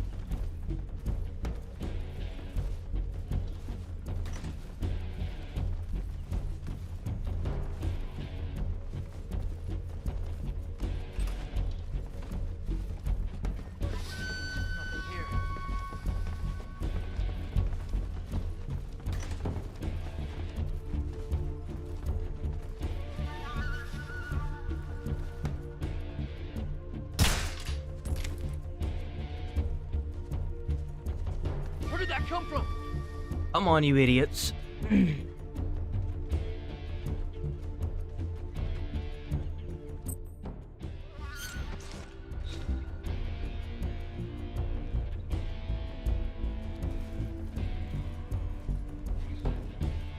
nothing here.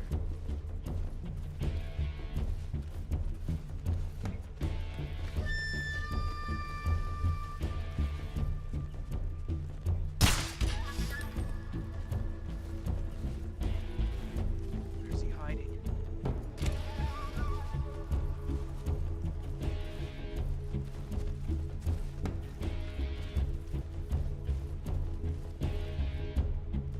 Huh? What the hell are these idiots doing?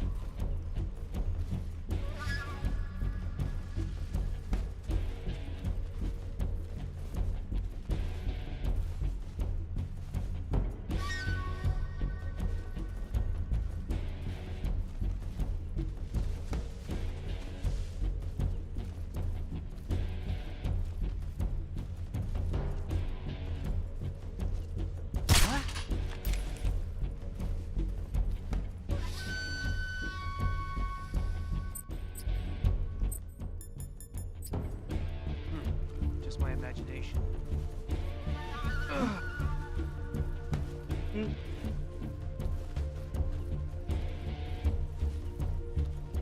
Don't mind him, he just had a minor heart attack.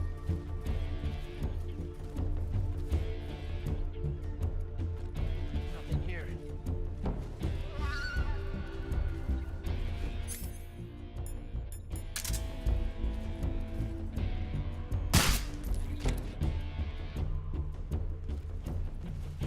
Where did he go? Trying to lure them over to the spot without using all my damn MK-22 bullets.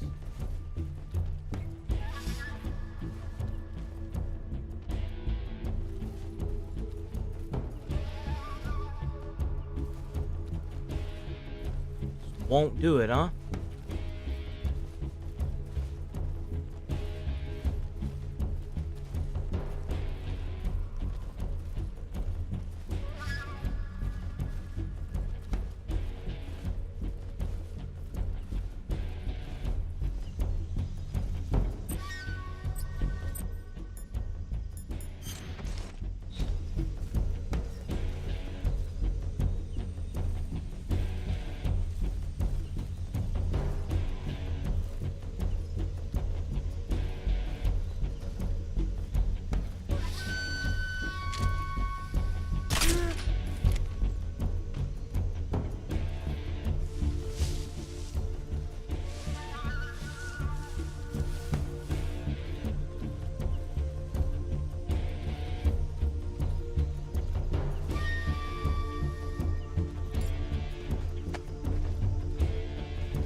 Hey.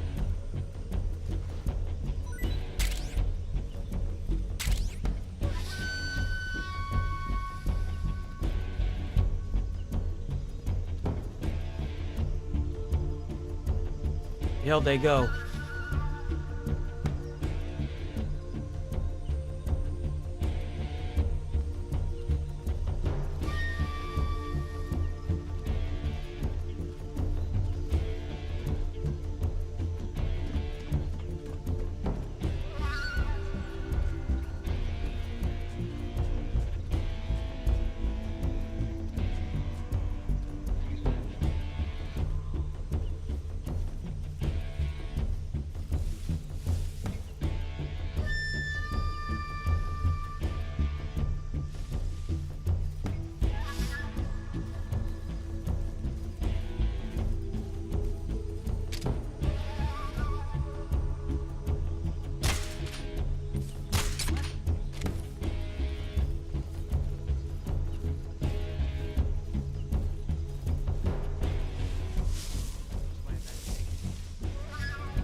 Go on, get knocked out, bitch.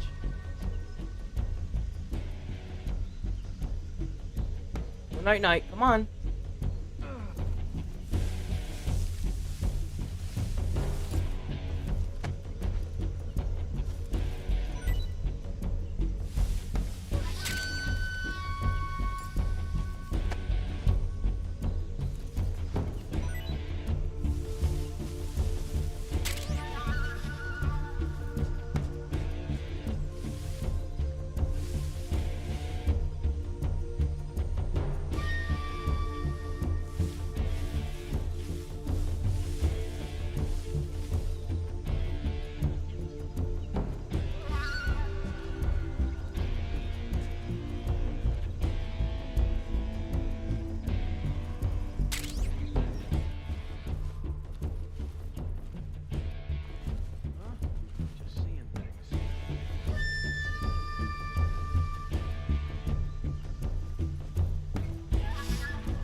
Fuck happened there? What? Are you fucking kidding me? They were fucking stuck. Come on, guys. God damn.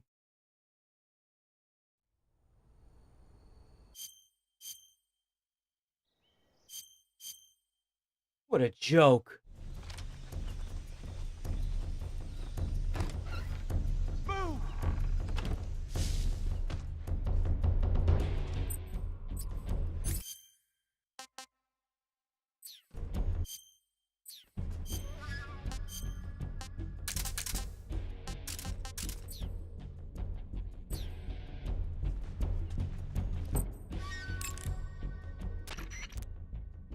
Shut up, lady. Good luck.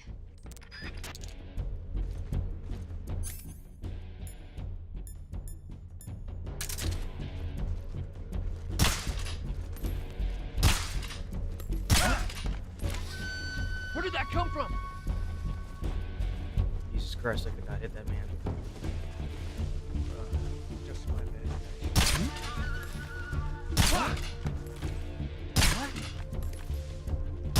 What's wrong?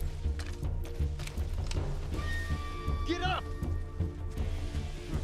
Just my imagination.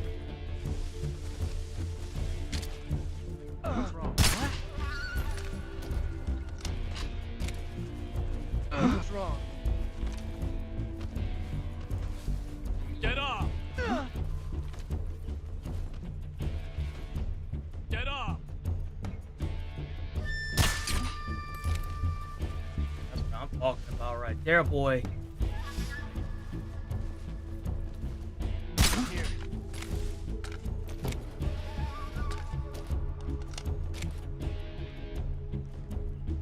Just my imagination. Yep, sure is, buddy.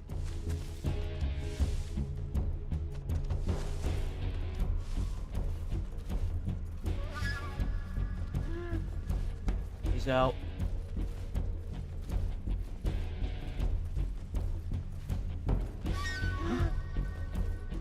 He's out.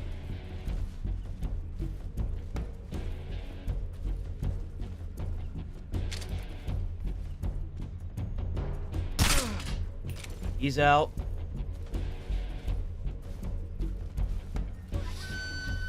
Nothing here.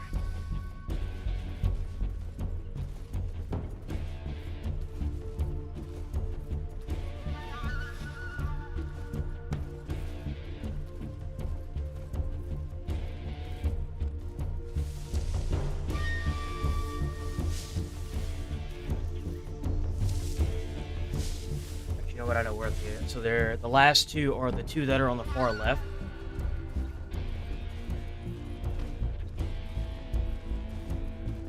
And the sniper.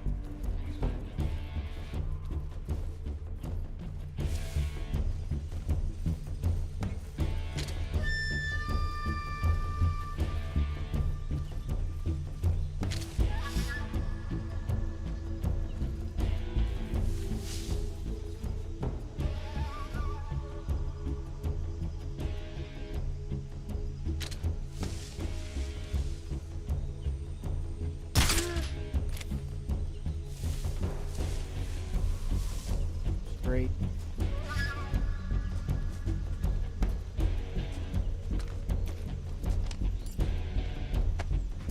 Now the last two are the two that are over in the back corner of the map. We're gonna loot these guys and then we're gonna move on.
You?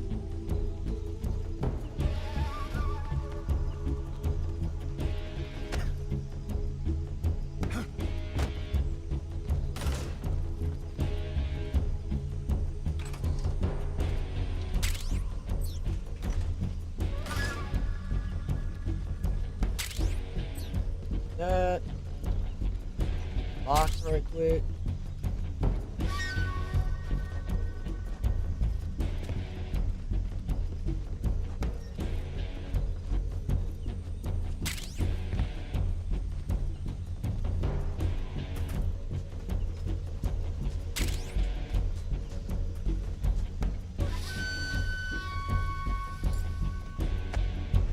I don't know how these guys got knocked out, but not like tranked. That's weird.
There was one.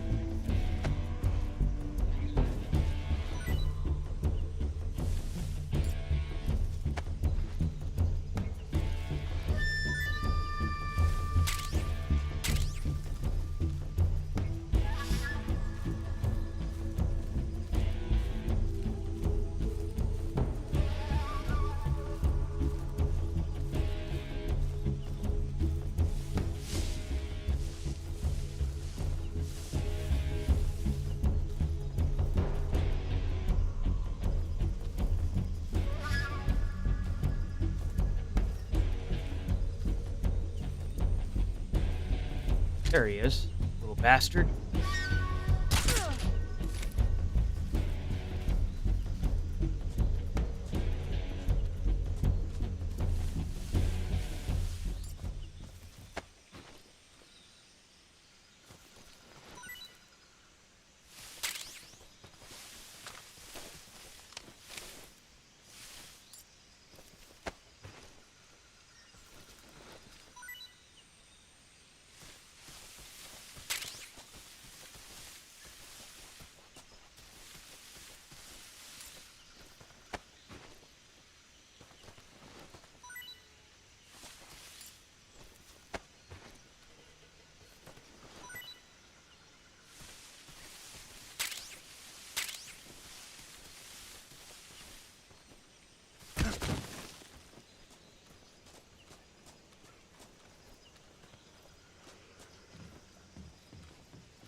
Actually don't remember where I'm supposed to go now. There's definitely a thing you have to do, though.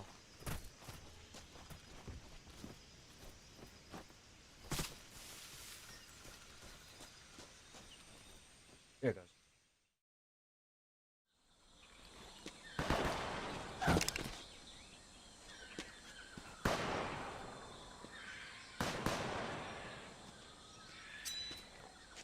I've been waiting for this moment.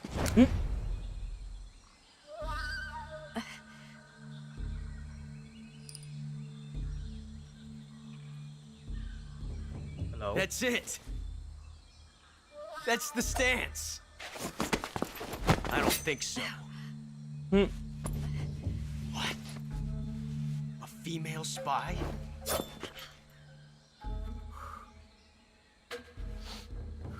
This bitch is wearing perfume. Stay where you are. I've had enough of your judo. Not even gonna let him get close, huh? Single action army. That's right. There'll be no accidents this time. You call that an accident?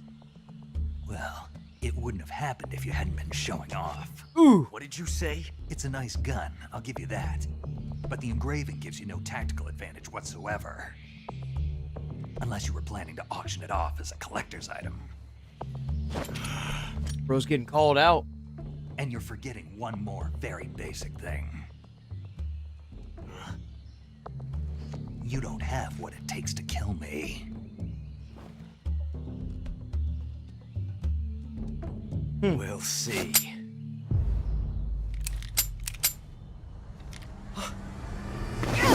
Damn!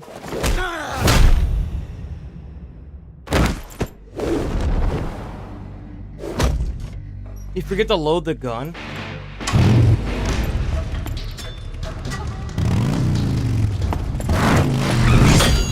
Damn!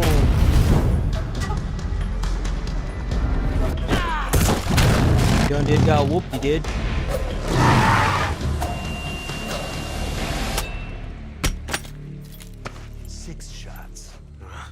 That thing only carries 6 shots. The Makarov carries 8. You have to get a feel for how many you have left.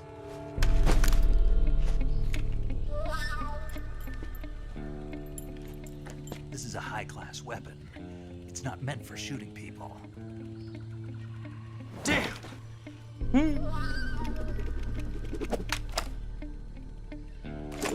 Rolf is all flow. This isn't over yet.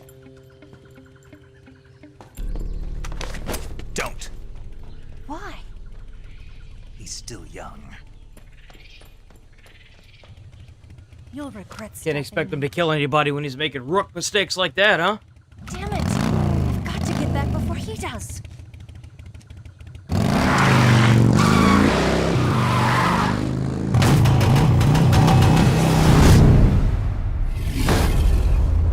It took out the sound. It used to sound like a roaring monster. That's funny.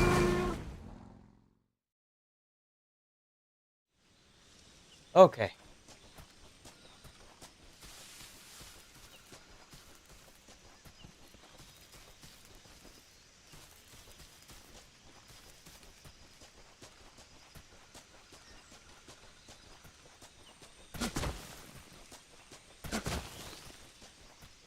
Okay. All right. We are going to go ahead and end. Gonna go ahead and end the stream up here. So far, so good. We're rolling up out of this beach. Have you ever See seen you On the Beach? tomorrow. It's Hush. Peace.